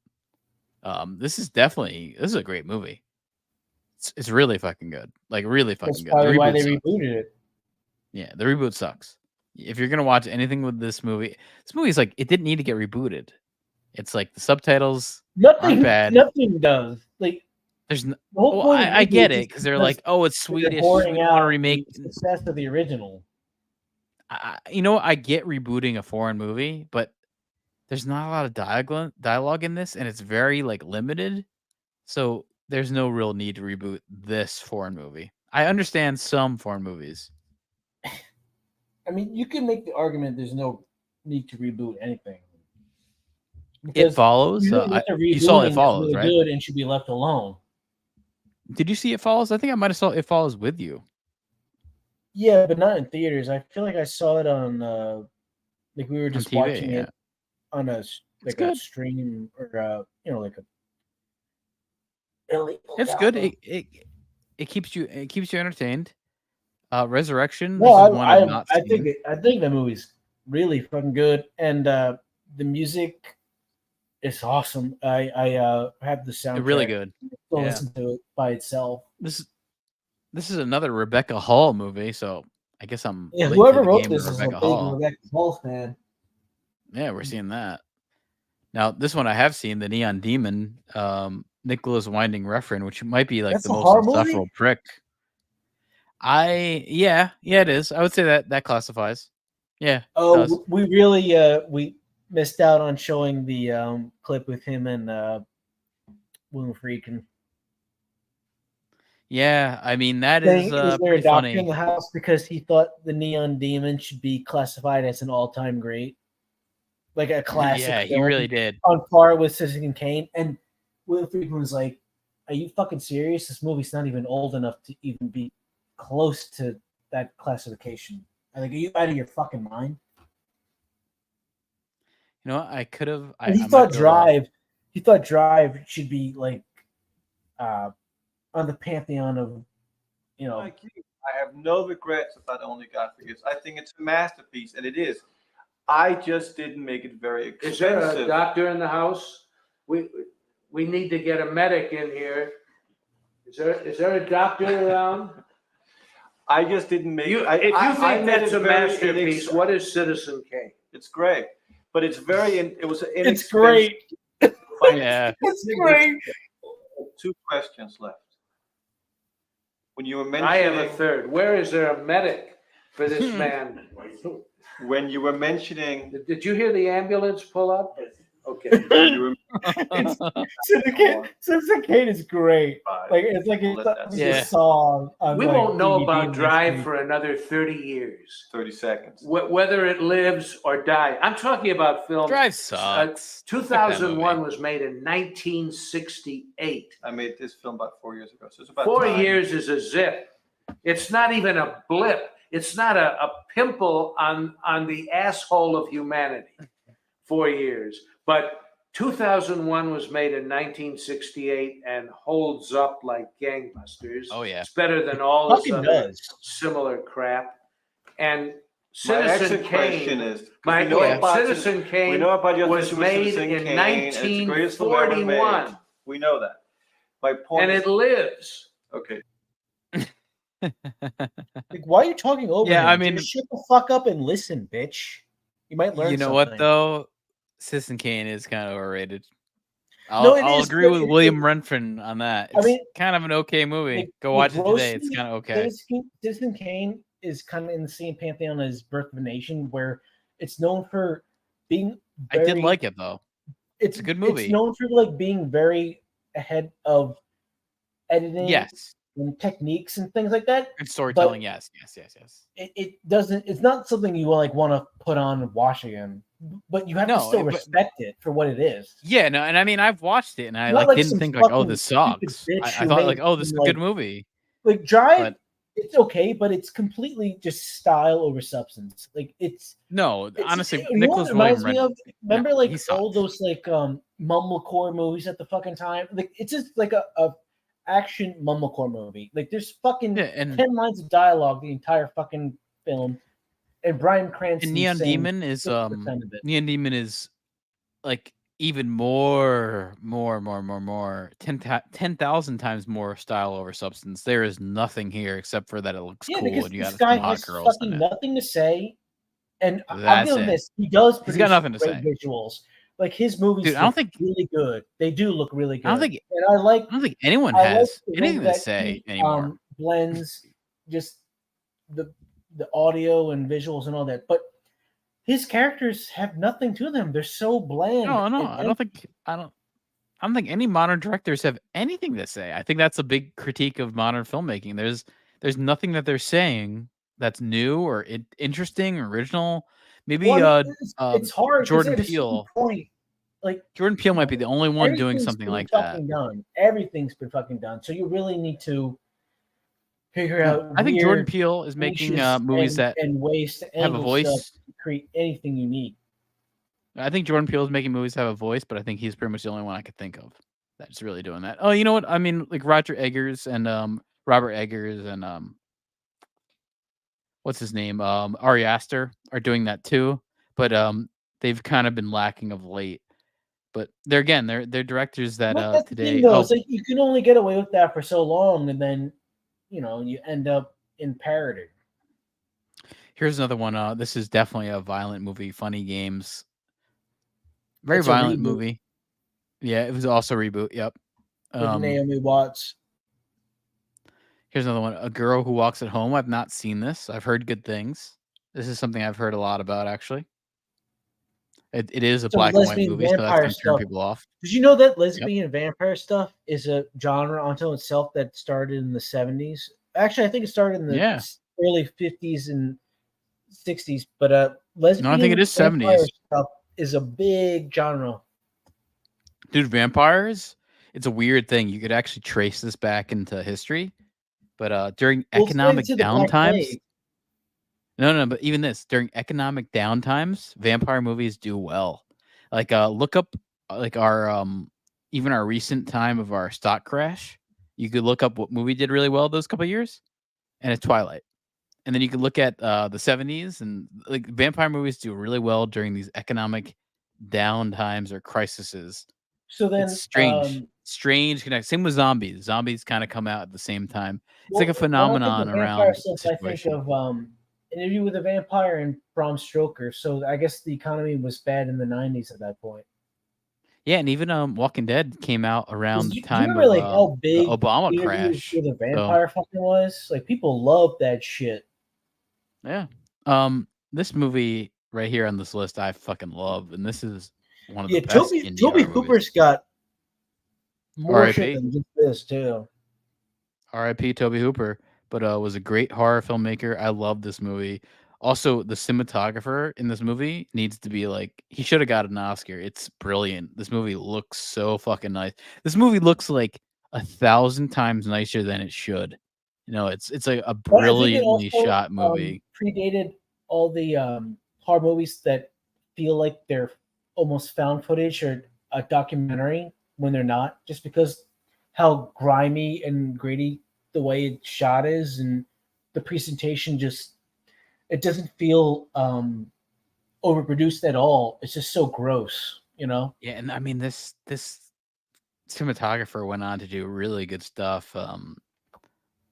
Like super nice shit. I mean, he still works today. He still does music videos, but he does nice shit. He's kind of known for that. He does a lot of music videos because that's easy to do and you get high paying jobs.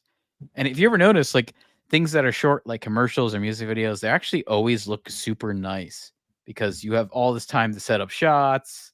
You have this gigantic budget for, you have a gigantic budget for 2 minutes with a music video. So that's what he does a lot of. I think that's kind of what he's played into. Well, but it makes me think is like, why is it then that like advertising commercials is so fucking bad? Because they're probably working with They are bad. with even less time.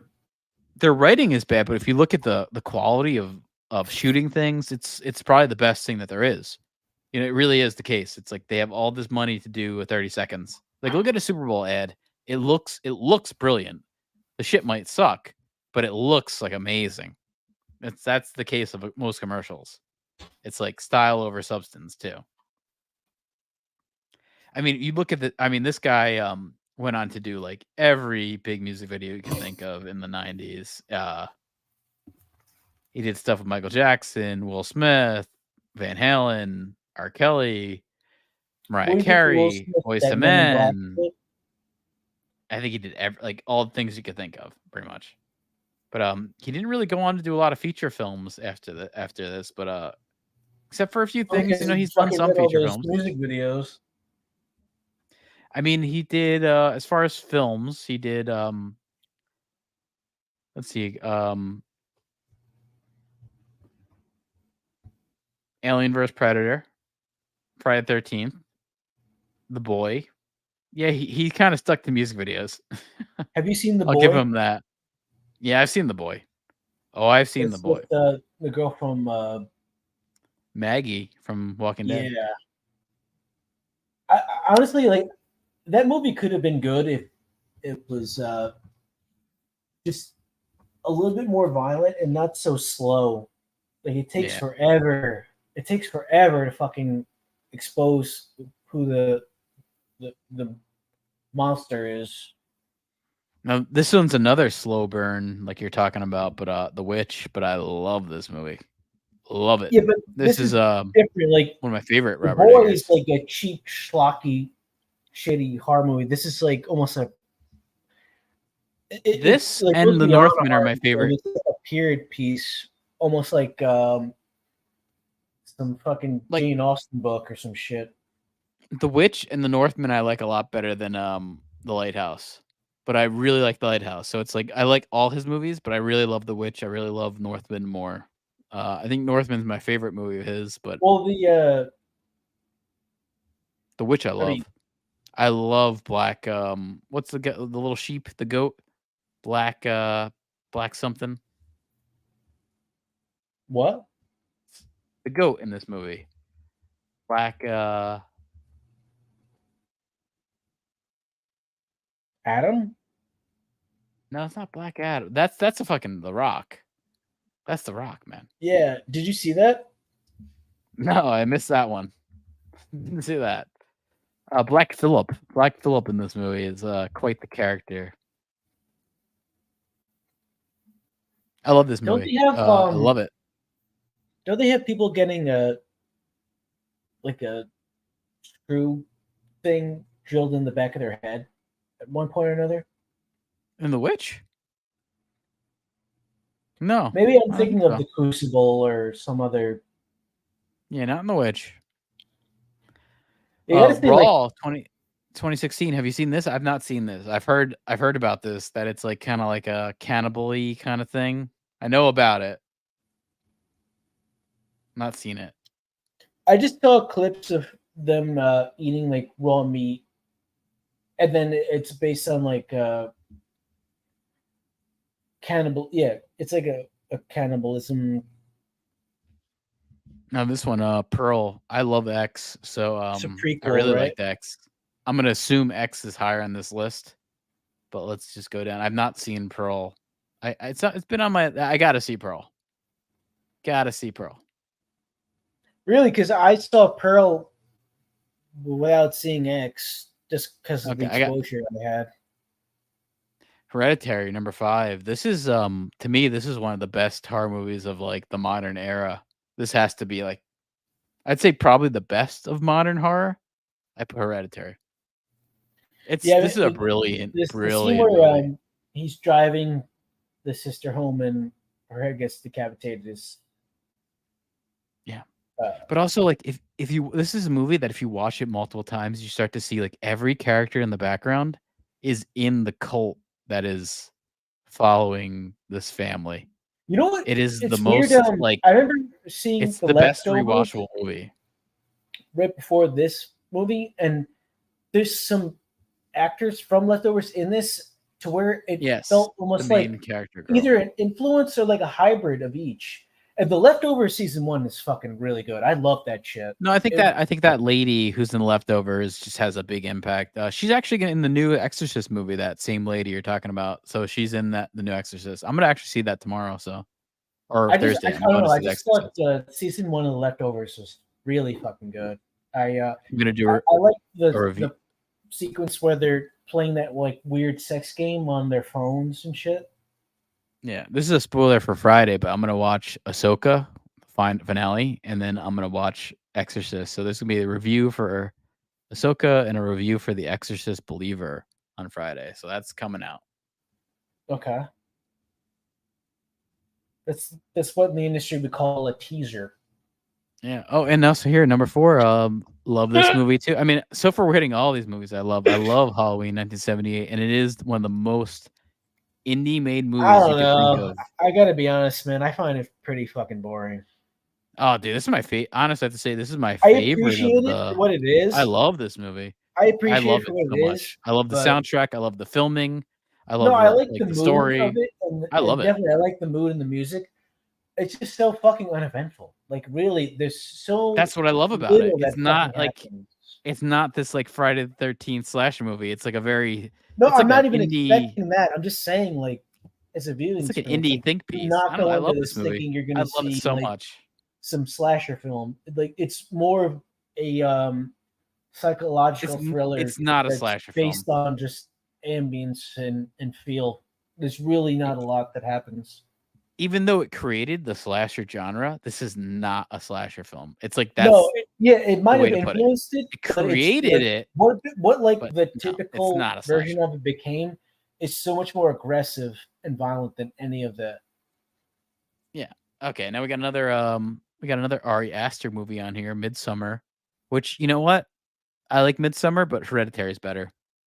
No, it's definitely better. 100% better. But I gotta say, 100%. like Midsummer, I like had, Midsummer. one of the most visceral like viewing experiences where during the cliff jumping scene, I like had a complete anxiety attack and I had to leave the theater and I just went to the bathroom and just like hyperventilated for like 5 minutes. Yeah, that's where it's like I can't say I dislike. Like, I mean, I love this movie too, but I like Hereditary better. It's like I would put it like it's like I a don't know, 1A. It definitely fucked me up though. Like I had to I just had to like get out of there. Like Yeah, of the modern era of horror filmmaking, I'd put Hereditary as a 1A, and I put Midsummer as a 1B. Oh, You did know, you like see it's that like they're shit he both did with up Joaquin there. Phoenix? Yeah. How was it? Oh, wait. Oh, the shitty. I watched some of it. I thought it sucked. It was terrible. I feel like it's Ari Aster just has to do horror movies. Like Whatever's Afraid or whatever it's called. Yeah, Bo was bad? afraid. It's really bad. Really bad. Really? Not worth watching. Yeah. That sucks. It's like Bo. now this movie Bo is is worth afraid. watching. Now this, like, again, if we're going to talk about modern classic horror movies, X has to be up there. And a big reason why X is up there is because it's a fucking, a gigantic throwback to late 70s movies. Well, what's weird is like So, when I see it the feels name like you're Ty watching West, a movie. it reminds me like instantly to Toby Hooper. Like I don't know what it is about the cadence of the name. Yeah, but you know what this movie feels like more? And it's like, we've Cabin talked about Fever? this for years. No, we've talked about this for years, but we've talked about, like, what if Tarantino did a horror movie? That's No, I've exactly been what saying X what if feels like. Tarantino did a space movie? But what if Tarantino, again, a lot of people have talked about Tarantino doing a horror movie. This is He exactly did do a horror that. movie. He did that one with the car. Yeah, this is a little bit more in that genre. That's kind of more of an action movie. What do you mean? There's Eh. literally one action sequence the entire fucking time where the crash happens. I get it, but this Other than is that, like it's dialogue in a bar. this is that late 70s horror movie vibe. I'm sure Tarantino loves this movie. I can flat out tell you he loves X. I can tell you without even knowing. Does he still do I can that look it up online. Quarantino of Quarantino. That's his shit when we were on lockdown. But does he still present stuff where No, he doesn't do that recommend anymore. something, but the way it's like shown on the DVD, it makes you think that he directed it or wrote it? Yeah, he doesn't do that anymore.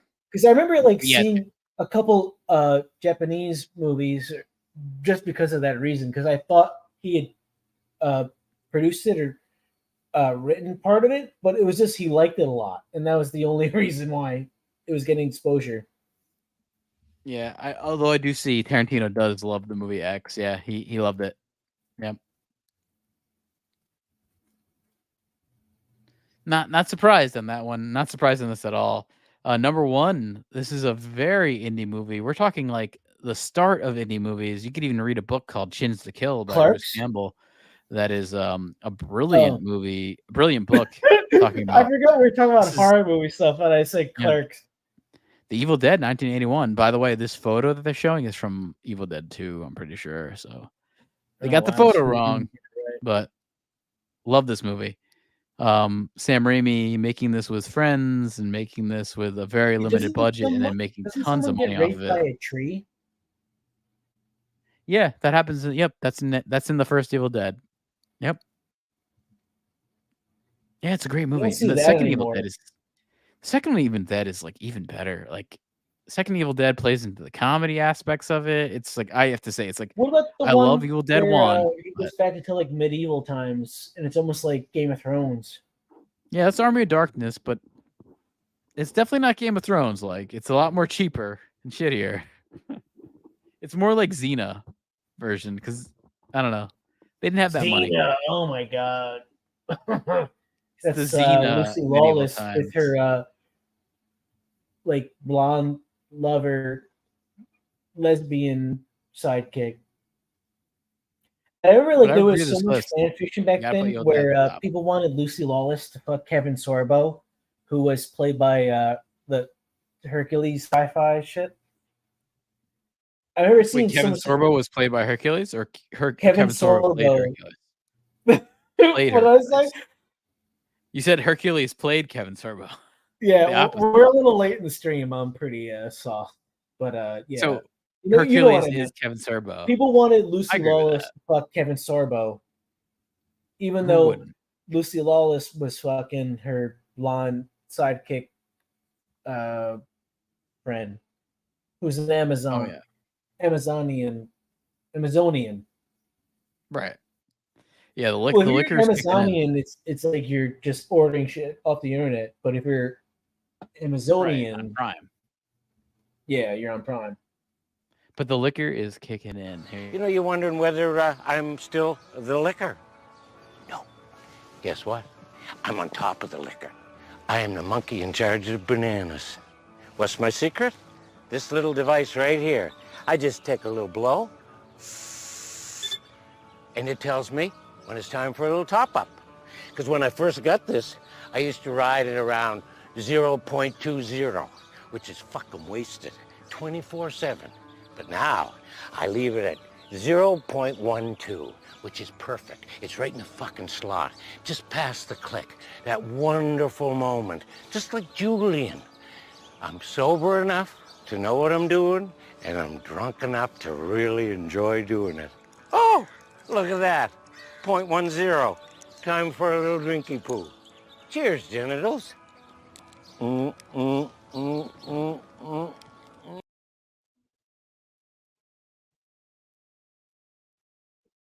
that is the thing with alcohol. You know, you can go from like being comfortable to blackout in a matter of minutes if you're not careful. Yeah, I'd say for me it's like 4 drinks, and I'm right in that middle. 4 drinks to I'm what? good. Whiskey. I don't do anything else. But like what when you say 4 is like what is each serving size? 4 shots. 4 shots of whiskey, and I'm 4 there. shots. What is a And I'm shot I'm drunk.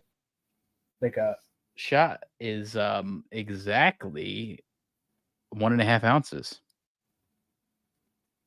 My shot glass actually has a meter that does little marks. It says 1.5 you just take the ounces. shots dry, room temperature? Yeah, room No temperature mix shot. Yeah. or anything? No. I do what a cowboy would drink back in the 1850s. That's kind of my style. It's like, give me something a cowboy would have drank in the 1850s, and I'm all in. I could have lived back then. I could have been on the West. I could have been on the Western Front, like Benedict Cumberbatch in Power of the Dog, making fun of gay people. I could have been doing it all Part of day. the dog shit. That was like nominated for fucking like 6 Oscars or I something. think it's only like we're only like a year out from Power of the Dog, 2 years out from Power of the Dog. It's funny, like all these I never saw it. Oscar-level I just know movies, about they come and go just like anything fucking else. Like they don't Did you really see the matter. new? I mean, I'm gonna play this. I think I have it downloaded. It's on Netflix, but Benedict Cumberbucket has done stuff with Wes Anderson, and I kind of have to say, like, that feels like the perfect. Yeah, feels like a good mix right there. I'm surprised it hasn't happened, but this is a Roald Dahl short that Wes Anderson's done. He's going to do 4 Roald Dahl shorts for Netflix. The first one here is with Benedict Cumberbatch, called "The Wonderful Story of Henry Sugar." It looks really nice, like the cinematography. Good evening, Mr. Sugar, said the man behind the desk whose job it was to never forget a face. Henry Sugar was 41 years old, unmarried and rich. Strange. The following is what Henry read in the little blue exercise book. Gentlemen, I'm a man who can see without using his eyes. He saw it, I cried. He saw that trolley. This is absolutely unbelievable. I was flabbergasted. This is a terrific piece of information. This could change my life. An extraordinary thing happened. All at once, he sees through his own skin. Like an X-ray, only better, he sees everything. Henry was now almost certainly capable of making money faster than any other person in the entire world. Interesting. Feels like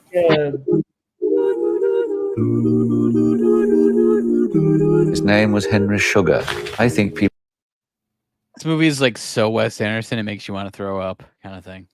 it feels like the Grand Budapest Hotel. Yeah, that's been his new style of filmmaking. And Like I kind don't know of what that it is. dreary Whenever I look. see somebody in a car with that shit in the background, it just makes me think of the Clockwork Orange immediately.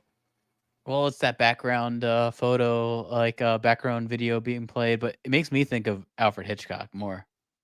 I would really like to see Clockwork Orange get rebooted. I don't even care if it's terrible. I just Nah, I want to see wouldn't. somebody fucking try it. I don't think Yeah, anyone who has the rebooted ball that? to deal with the onslaught of shit that's going to Actually, you know what? on. I think we talked about a filmmaker who would probably be best to do that would be Ari Aster. I think that could actually work. for him. No, he wants to do comedies now. He's sick of horror. Yeah, I know, but like his violence and his like Midsummer violence is kind of like that shocking Midsummer violence is what would work for Clockwork Orange. You know, like when Clockwork Orange he kills the lady with the fucking penis statue. I could see Ari Aster doing something really good with that. I just feel like he reached a level of success with horror movies where he's done with it and doesn't want to be known for it. So and that's when you get into guess trouble. What? Yeah, guess what? Beau is Afraid bombed, so he's gonna be back to doing horror movies. Guess what? You're back. We'll see how much clout he has left. Never left. If he can get away with some other shit, or he's got to go back to the field. I'm gonna bet if I look up Ari Aster new movie, I'm gonna guarantee you it's gonna be a horror movie. Did you ever see his like first short films with like the black family with the father like actually, this is even all that kind of stuff? Again, I'm actually all for this. His next movie is gonna be a Western with Florence Pugh and Toni Collette. Oh, great! I'm actually all in on that. Whatever you know what to do, just make a fucking Western. Yeah, I actually have no problem with that. I'm all for Westerns. I like that idea. I love Westerns, so. It's funny though, like cool if you talk to anybody in the 70s, they'd say like, oh God, I'm so sick of fucking Westerns. Like all we have are Westerns. Yeah, that's like superhero movies today. And all those Scorsese talked about it. Same thing. All those like Charles Bronson revenge killer movies in the 70s and like Dirty Harry, those are just Westerns all over again, just without being set in the West. They're just set in New York or whatever city you want to think of with crime. Yeah. And I mean, like a lot of superhero movies in the same vibe too, where they do the same kind of storytelling. Punisher, same kind of shit. Batman, kind of westerny. Batman's a good example of a Western where he's sort of like the sheriff. Revenge plot is gonna go back to Westerns because it's such a common theme. Or if you're like trying to take out all the bad guys, like Batman. Batman's very Gunsmoke. He's the sheriff of that Gotham. Like remember essentially what he's doing. Alfredo Garcia or whatever the fuck is. It's just like Kill Bill before Kill Bill, and then just take the template and reuse it. And Tarantino's next movie is going to be about a movie critic. That sounds horrible. The plot sounds horrible. That's actually kind of good, though. I want to see him do a sci-fi movie because I feel like it'd be like way too weird for his style of stuff. So if he could somehow make it work, it'd be interesting to me. Well, it's not going to be that. His last movie is about a movie critic, and I don't know if it's been. It's supposed to come out next year, so chances are it's being shot. I think Bruce Willis will be in it as his last role in a movie, which is cool for Bruce Willis. But Bruce was all fucked up and he couldn't act anymore. Yeah, I think that's sort of why I think Tarantino wants to use him for like a little part, just because this will be his last movie. For both of them. Last movie for Bruce Willis, and I think before he kind of hits the total dementia. Before Bruce Willis dies and before Quentin just commits to toe sucking professionally. Well, I think he doesn't need to make any more movies. It's the truth. I mean, he doesn't. Neither one of them do. Half the people in Hollywood don't need to keep working. They just do it because they're either like just they really want more money or they're just like chasing something still. Even though I just also don't get why Tarantino doesn't do more like producing. He could be he could have his own studio. Like if I was him, I'd have my own fucking studio. He could be the next Harvey Weinstein. Yeah, when is that movie coming out? I mean, I'm talking in the Harvey Weinstein in a good sense, where it's Who do you think is going to play him? I have a feeling it'll be Jonah Hill. I could see that with some prosthetics. Yeah, I mean it's disgusting to see all these actors that were fawning over Harvey Weinstein. I know we've played it a couple times, but you play the clip because it gets old. gotta get some water. I'll be back. I gotta find the clip. So give me a second. I gotta find this clip. Brilliant clip.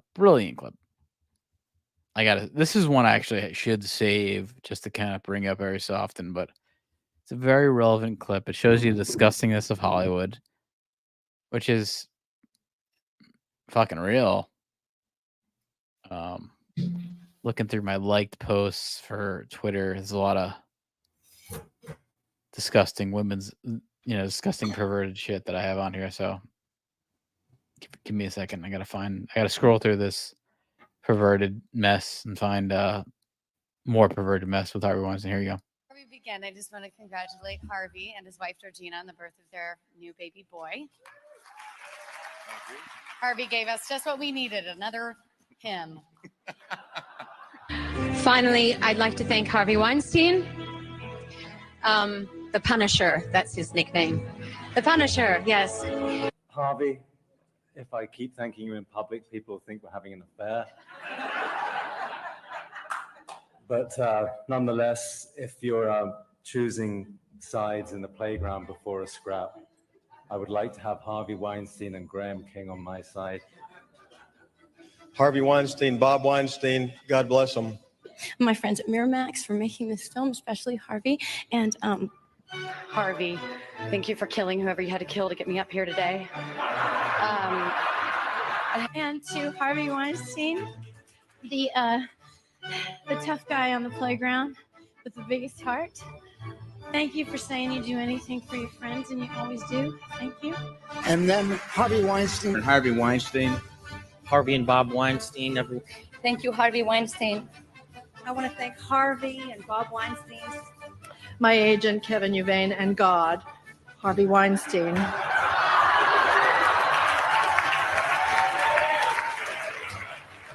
The Punisher. Old Testament, I guess.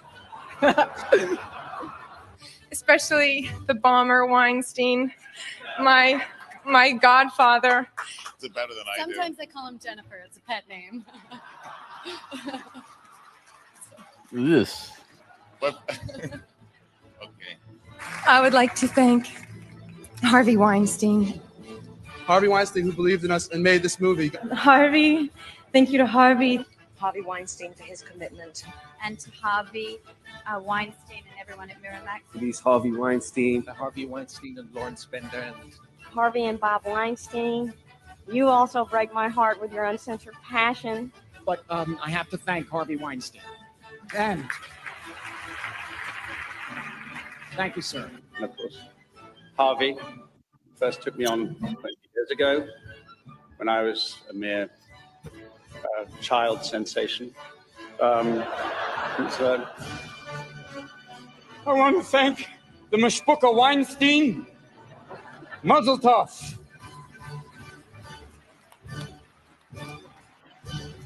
There's a guy I'd like to really thank here that people don't thank enough, but there's a kindly, wonderful, gentle man that we all deeply love. His name is Harvey Weinstein. Love us some Harvey Weinstein. Oh god, these two-faced the actors. Punisher nickname is referencing, because it can't be I don't know, his but micro penis entering anything. I think that's fake. I think that's like a smear campaign. I think that's like the biggest smear campaign on him. I don't buy that. That he's like a giant bald baby with the 1-inch penis. Well, it's supposed to be a deformed penis. It's supposed to be like half cut off. Does it really seem that believable? Look at the guy, and I don't believe it. I don't. Think about I think it. it's just another way to like humiliate So him. you think I he's think that's he's all it probably is. got like a 12-inch cock? I think probably it's a that's regular. No, probably being it's like a covered up. regular penis. I think it's just a way to humiliate him. I mean, that's the point. I think So that's he's like probably- the big idea. It's just a humiliation factor. It's a humiliation ritual he's going through. But they all seem to fucking love him when he's on top. And I have to say, Jennifer Jason Leigh, looking good always, as always. Jennifer Jason Leigh. So Go back for and that. show that. I missed her. She's in there. She's right here. This is what? She was from not Fargo. What the fuck? Raising Arizona. Fast Times with My High, Raising Arizona. Yeah. Hateful Eight, and recently, but yeah, I always found her very attractive. I love her voice. It's a very weird voice. Yeah, I like. She sounds very like Appalachian. You also break my you know? heart with your uncensored passion. But I have to thank. Yeah, right there. She always Yeah, I reminded me of like the daughter of a moonshine ring. You know. Yeah. I You guess should so. see the movie Crash by David Cronenberg. You'd like that because she's Wait, Crash? I don't want I've to seen spoil it for you, Crash. but you should check that out. Yeah, Crash by David Cronenberg. It's Oh, about not the shitty version, not the shitty Crash. no, it's about people who get sexually aroused by car accidents and they have sex in cars with like amputees that have been yeah, I mean it's hard to explain the plot. It sounds bad, but you should just watch it without any pre-context, but I've already gave too much. Okay. Sounds interesting. It's I can't deny it. it's a weird movie. It's sort of like what's that shit with the BDSM that came out recently with Dakota Johnson, and they like Grey's Anatomy. No, not Grey's Anatomy.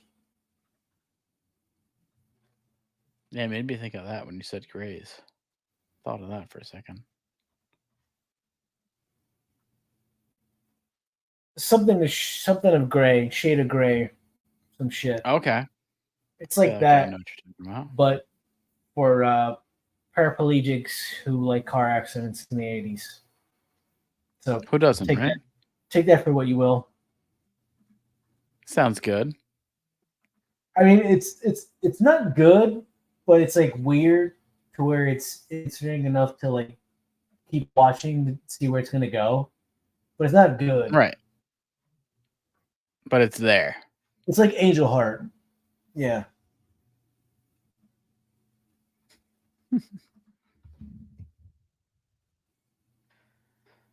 I think that about covers it for me. I gotta clip out this Harvey Weinstein clip because that seems something I should have on deck. Right? That seems like something I should have on deck. Until the movie comes out. I feel like I've used it quite a bit. Right? I've used it a good bit, so I feel like Should be in there.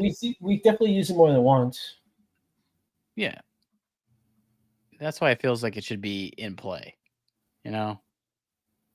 But you see that that basketball one's a good.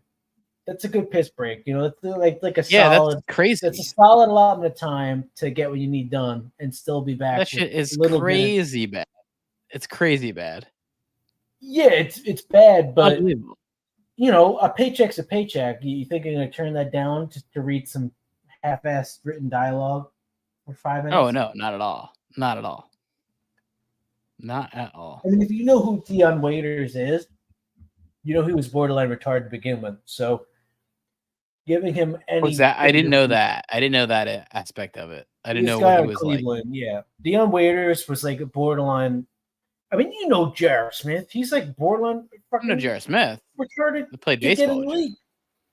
You know what it is? It's like these motherfuckers get either like a fake tutor or whatever to get them through classes. Right. They don't do shit. Like they just pass all these courses just so they're obligated by whatever's necessary to be eligible to play. Like they're not doing anything.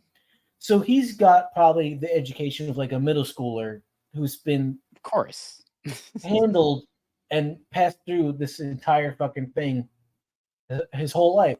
So if he can barely read, like, do not be surprised. You know.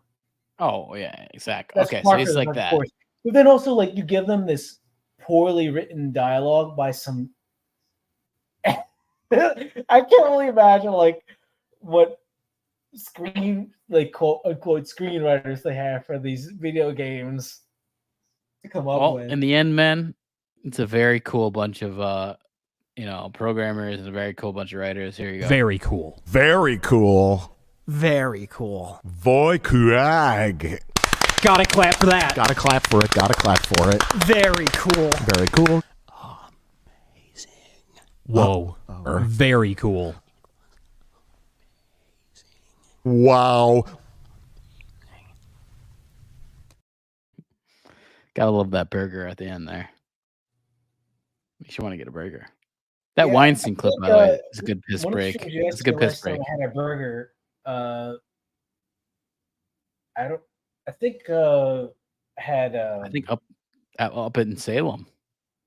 yeah, it right? was like well, we originally went to That like first this night. really creepy, like dirty ass local type of I wouldn't even call it a bar. It was like a restaurant, but like we immediately like sat First down. place? They gave us like these laminated menus, and just like the whole Oh. vibe felt like really gross. And it took us like 5 minutes just to find the entrance of the place. We like walked around the That's on the way entire back. Yeah. layout of the building to find where to walk in. Yeah, and then we found that place in And then we said, "Fuck it, let's Montclair. just like go to this burger place that was like a minute away." And that shit was awesome. Like that shit was. It was called really stuffed grass-fed burgers in Montclair. It was awesome. It was really good. Yeah. I was like shocked at how good that was. I didn't think it would be anything I was good. really jealous of what you guys ordered because what I I got got was okay. honestly, it was great. No, you got it was like I got a pulled pork on top of a burger that had like It had like an onion ring on top of it too, and then I didn't want the like, onion ring though. I don't eat that shit. No, I think you just took it off. eat But there's like all like Yeah. like pickled stuff on was top good. of it that looked really good. It wasn't That was like one of the relish. best burgers it I've was ever had in my something life. else. That really was one of the best burgers I ever had in my And what life. Dave got looked really good too. I wasn't like disappointed with what I got, but I was wishing I got something more like greasy and extravagant. I got some like really kind of plain shit. Yeah, I didn't But the expect bread to get was really anything fucking good too. Yeah, I didn't know exactly what I ordered till it came out, and I was like, "Oh, this is awesome!" Like I didn't like I made like a lucky pick because I just sort of like picked something on the menu because I wouldn't have got that if I would have got something a little more plain. I'm glad I didn't. It was really good. Yeah, that breakfast place we went to was really weird and overwhelming. Yeah, that place It felt like sucked. That place sucked. It felt like some like Wonka experiment gone wrong. Yeah, also I was like super hungover, and it was like the worst place to be at hungover. I was just so confused. Yeah, because I was everything so was confused. so complicated to get done. You know, like they ask you even though 10 there's things just to get like an egg and cheese, and it's like I don't even know what the fuck. I don't know what language you're speaking right now. I had to go to like 3 different lines to get the fucking order a breakfast Yeah, sandwich and then coffee. And then they had like all that Japanese shit laid out, and I was like, I don't know where I like was so confused at the point of checking it out. I was like, I don't even know what I paid for anymore. Yeah, and then I had to go like 2 lines afterwards just to figure out where to get my And sandwich. all their to benches realize, were like really abstract. It was like some art experiment you had to sit down on. It felt like I hated that place. Beetlejuice. I really didn't like it. I was like thinking like I hate this. I hate this. By the way, Catherine O'Hara is pretty fucking hot. The mom from Home Alone. I always thought she was What do you really mean? good. Oh, Catherine O'Hara. Yeah, Catherine. the mom Yes, from yeah, I Beetlejuice. agree. And then, you know, she did Yeah. like improv stuff. I mean, if she was a If little you ever thinner, see her younger, I would she definitely looks say fucking really hot. she was always a little heavy. I don't mind that. I don't mind kind of chubby stuff because they got big. No, I know, but tits she wasn't and- like a supermodel or anything. But you know, she was good looking. No, She was well, funny. she was I'm sure funny she'd be though. like, Like it's hard to be Yeah. attractive and funny at the same time. You're asking a lot. it's hard to be that funny. Exactly. Like, so I agree. Like, that's a catch right there. Legitimate funny woman. Same with Chrissy Marr. If you ever search Chrissy Marr, she's a really funny comedian nowadays, and definitely, I would say she's actually pretty hot. Can you show it, or I'll have to look it up? I don't even know how you spell it. Let me. Yeah, I will show. Let me show some. of Are they Chrissy related to Bill Maher? It's funny. Is that his daughter? No.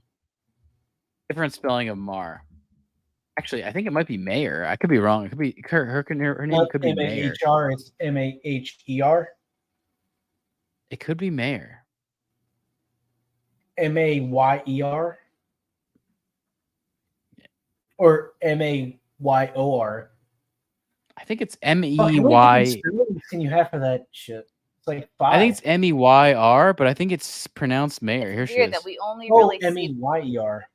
comedy. It's not like, oh, I'm really not a Madonna fan. Like, I'm going to try to cancel her. I'm really not a Mumford and Son. I mean, that guy got canceled for liking an Andy Ngo book, but we don't see this really very much with any other art form. Comedians make themselves, particularly right now in the 2020s, are very vulnerable to cancellation because like we are the last hope for free speech. Yeah, she's funny though. I do like her. I've seen her in other things. She's funny. I wish I could give you an Yeah, I gotta example see of her being more. funny. Oh, that was not the spelling I thought it was at all. Yeah, I mean, there's a lot of stuff with her on it, but she kind of comes into her way of she's on Sam Tripoli's podcast. Who's She that? comes into he's like you don't know Sam Tripoli? He's a comedian. like a He's a peacemaker. kind of a Joe Rogan apostle type Oh, there's a character. million of those assholes. I mean, Jesus. He's sort of an early one though. And then I Okay, think he kind of good for fell out him. of favor, but he's got a conspiracy podcast called Tinfoil Hat, which is good. So I do like Sam Tripoli. He's not the funniest comedian, but I like his podcasts. I mean, first, like female comedians that are hot and still decent, I would say early Sarah Silverman is up there pretty hard. She looked really fucking good. Like in what's that Cameron Diaz movie with Ben Stiller? Fuck. I always just thought like this girl Chrissy Mayer has got like big tits and like redheaded hair. It's a good aspect here. She's got a good look. Fuck. What is that? What is that Cameron Diaz movie with Matt Damon and Chris Ferrer? Very natural looking girl. Something about Mary. Yeah, that's a great movie too. Oh yeah, she's pretty stacked. Damn.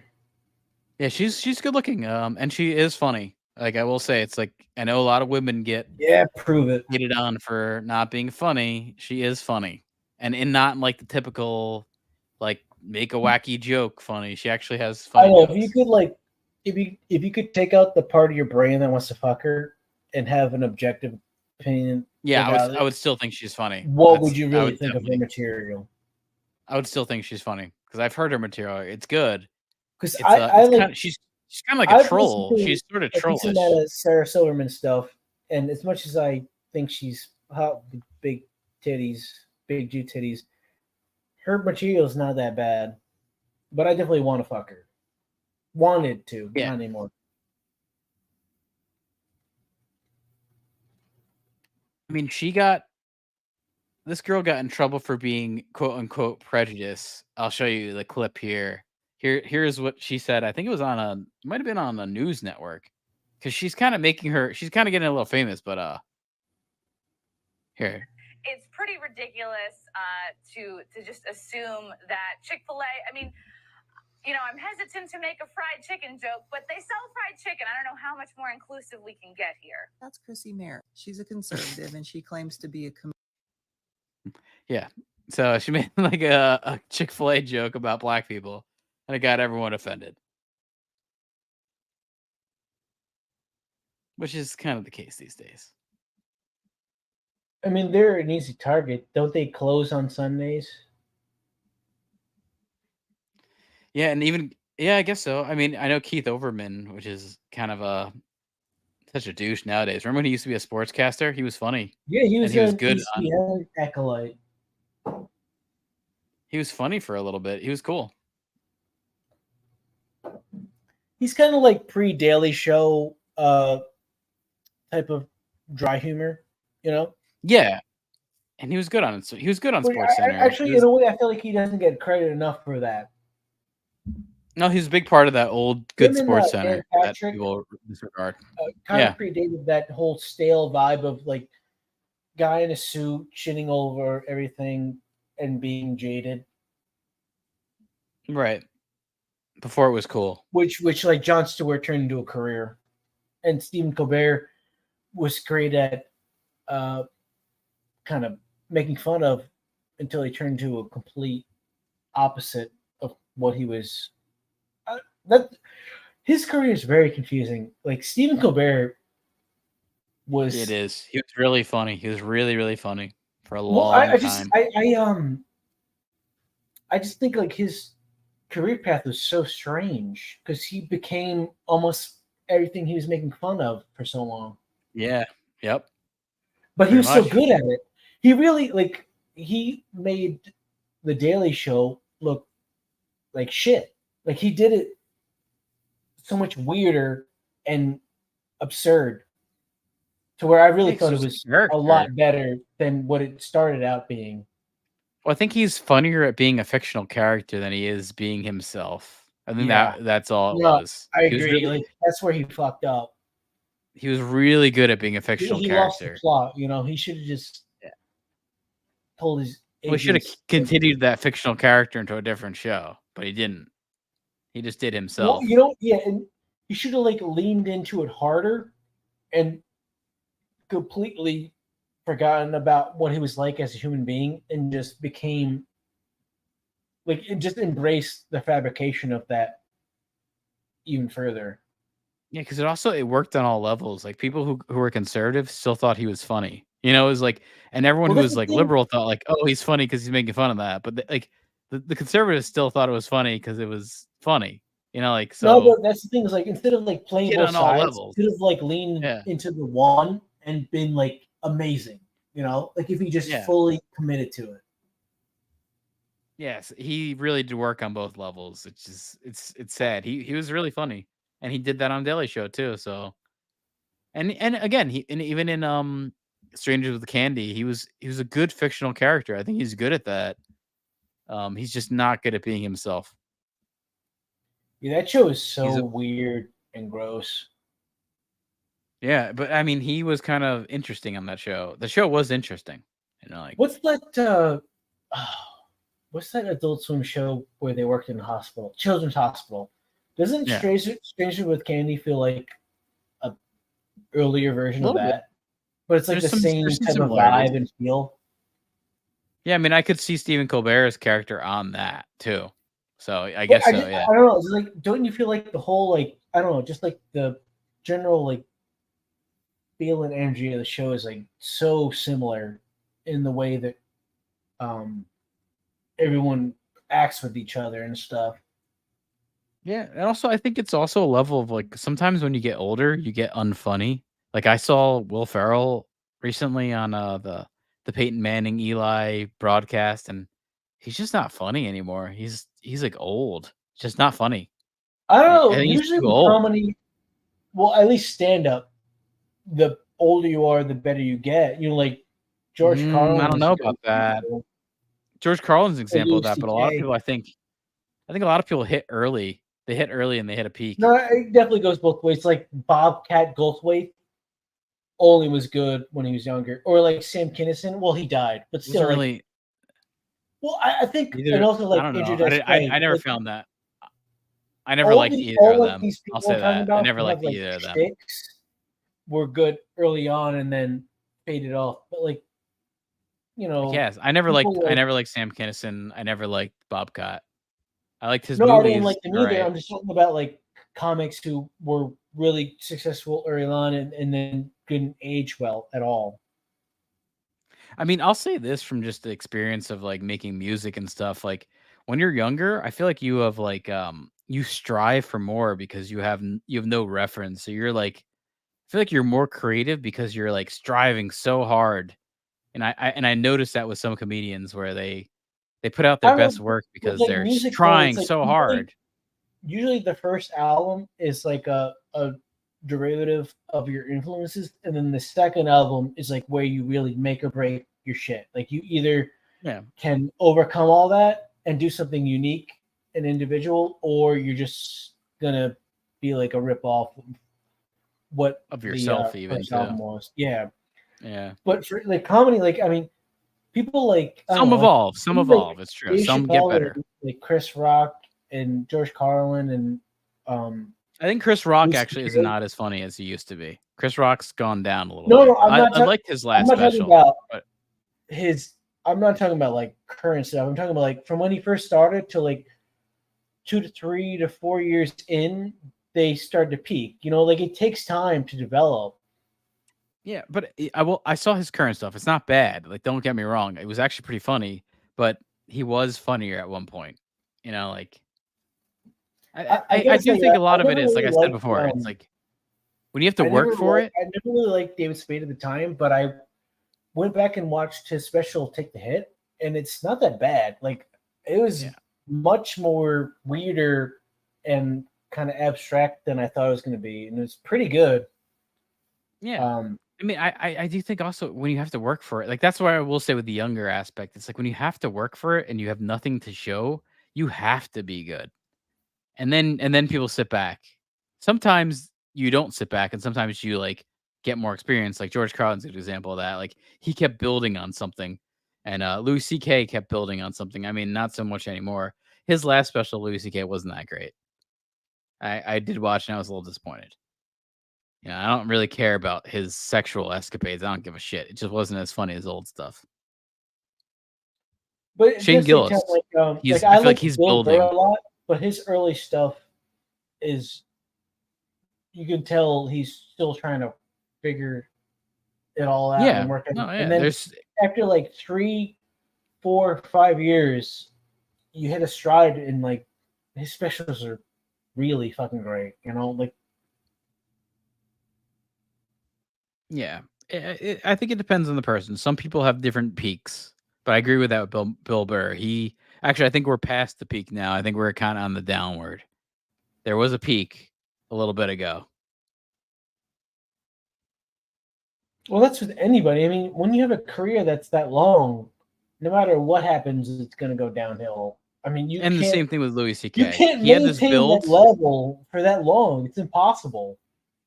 Like Louis C.K. had this build, and then he had a peak, and then it kind of like I don't give a shit. Again, I don't give a shit about his fucking escapades. I mean, maybe that affected his mentality, but his When last he special was not that great. Asking to jerk himself off in front of people. Yeah. But I mean, if that's what you're getting in trouble with, I can think of a lot worse stuff than that. And even I'll say this, even Dave Chappelle, like his last specials have been funny, but they've not been my favorite of his stuff. Well, the thing with Dave Chappelle, They've been is good. He got into this cycle of he started making fun of the trans shit, and then he reacted to the trans shit, and then that he had to have stuff in reaction to that trans shit, and it just became this like weird paradox that eventually is like too much of the focus of his act than it really needed to be. Right. Because he's Yep, so that's much more interesting and funnier than being based on that fucking narrative over and over again. And it almost like just tainted his entire career. Yeah, but I do think that was. I mean, he did have other things he talked about, but I think that was like what stuck in everyone's mind was those certain topics. It's not even that's the thing is like it's not even like whether the material was good or bad. It's like being known for that distracts from everything else that you're trying to do or talk about, you know. And the funny thing, I have heard that well, he'll go to like, you know, I think it's like Rogan's new comedy club in Austin, and he'll just put on a set that's awesome. So I have heard that and it has nothing to do with any of the trans stuff. So I know he's good. You know, like he's, you know, that's what he is. He's a comedian. He's a stand-up.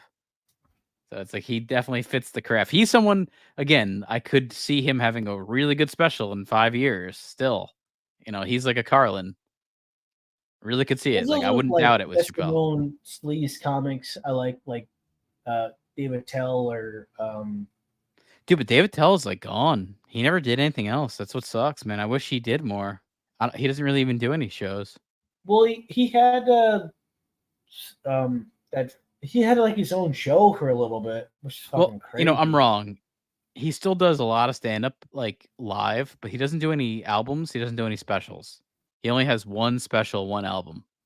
The Skanks for the Memories special, which is, by the way, fucking great. You ever want to see a good But it's also, comedy you know, album, it's like Skanks for the Patrice Memories. O'Neal It's fucking brilliant. was really good, but he died, you know, somewhat young. You don't even know what he would be doing now. If he had the ability to like make fun of all the shit we're dealing with, it'd be so amazing to hear his perspective, because he was like so far ahead of calling all this bullshit out back then, and it wasn't even as just rigid and offended as it is now. I mean, he would have a field day with all the bullshit that's going on. Yeah. Yeah, I mean, David Tell is still doing shows. I see that. Do you remember that what was the fucking show he had where he would just like drink alcohol and visit places? Insomniac. Yeah. Fuck. It was like a travel show.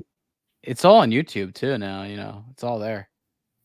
So is I'm with Busey. You can get a lot of the episodes just straight from YouTube. There's a playlist that I have saved. David Tell's in Atlantic City, December 1st. It's not a bad show. Hard Rock Cafe. When is it? December 1st, Atlantic City. I'm sure he would be good. Yeah, maybe we'll think about that. That could come into play. Maybe Dave will be around. If Jason Chicken's around, he could be by then. I don't know. It's not a bad idea. He's got like 30 days vacation in fucking Scotland. They give you like a full 2 months off because they're fucking lazy. Well, 30 days is 1 month. Yeah, but that's how. I mean, we get fucking 2 weeks, in America on average.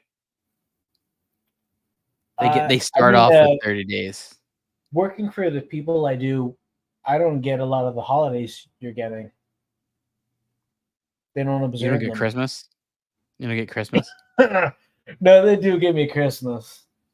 Yeah, or Christmas Eve. Do they give you Christmas Eve? Maybe not that. No, we don't get that. That's pretty bad.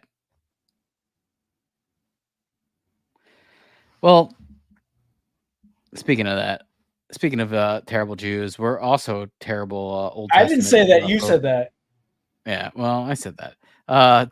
We're at twitter.com/wizard_shack. I pulled up Yom Kippur because they were flying kites on the boardwalk. I didn't think it would turn into this.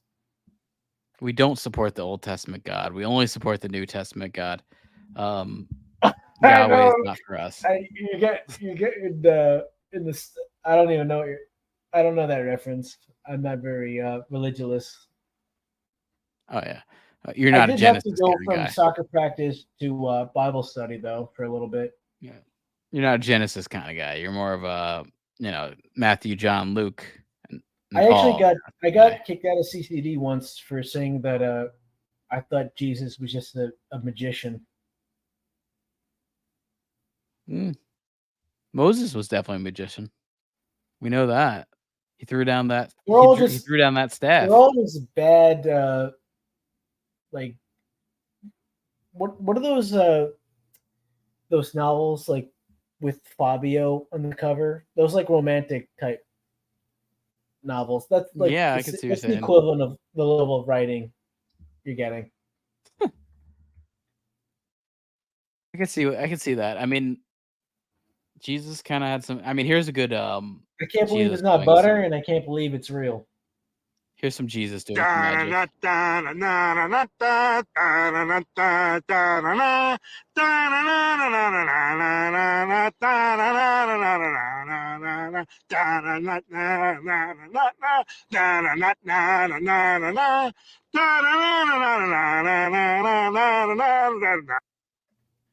you go. That must have been what you're thinking of. Have you seen the interviews on how much the South Park creators hate Family Guy? Oh yeah, they hate him. Did I ever show you that? It's like 30 minutes of them just so. I don't know. They really like go out of their way to shit on them. They said that they lean and depend on the reference stuff. I mean, I get it. Like, if you've ever seen Family Guy, like 50% of the show is just like Do you remember this? Do you remember this? Do you remember when I did this? And it's cutaway, cutaway, cutaway, cutaway. It is pretty hacky. And they said whenever they would hire new writers, they say like, if you come up with like a premise or like a one-off joke, you're done. Like we don't want that shit. We want people who can actually create jokes that will weave into a narrative that we're trying to do for an episode. We don't need like a one-off point though. premise. There was a point though where it was very funny. Remember when it was like the DVD? Remember where like we had the DVDs of Family Guy like the first couple seasons? Yeah, but and then that it was got like canceled. Yep, I had like a Family Guy DVD. I had Aqua Teen DVD. It was and funny I had, back like, then. Whatever, like shit at the time, and none of that's hauled up or aged that well. So I don't know.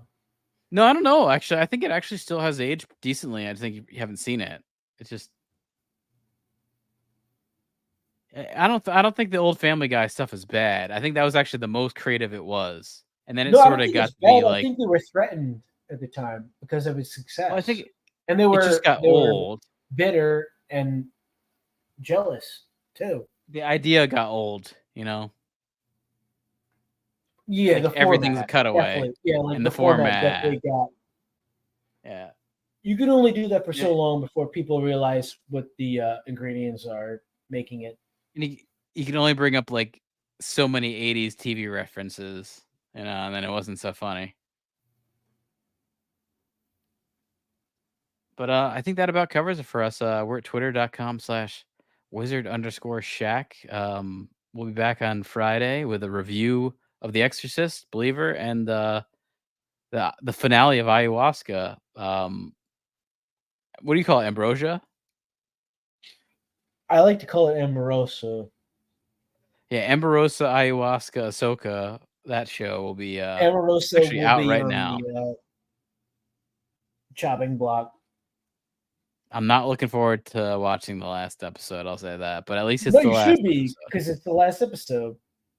Yeah, at least it's the last episode, but it's still just like it's a chore to watch that whole show. I know, like I feel the same way. Sucks. Like I had to fucking push my way through this fucking fantasy baseball shit just to have it end. Yeah, and same kind of thing. I don't care, how it turned out. I won, I lost money. I'm just glad it's fucking over. I don't have to deal with Well, it. I'd definitely rather watch Ahsoka than a baseball game. So I will say that. I don't watch baseball. Definitely rather I watch just look at that. box scores. Don't indict me with that shit. I'm not some 80-year-old with the fucking pill generated hard on and a plastic baseball cap filled with ice cream. Oh, you gotta get that. It's some Rocky Road. It's like the Mets are on the Rocky Road, right? I don't know what they're doing.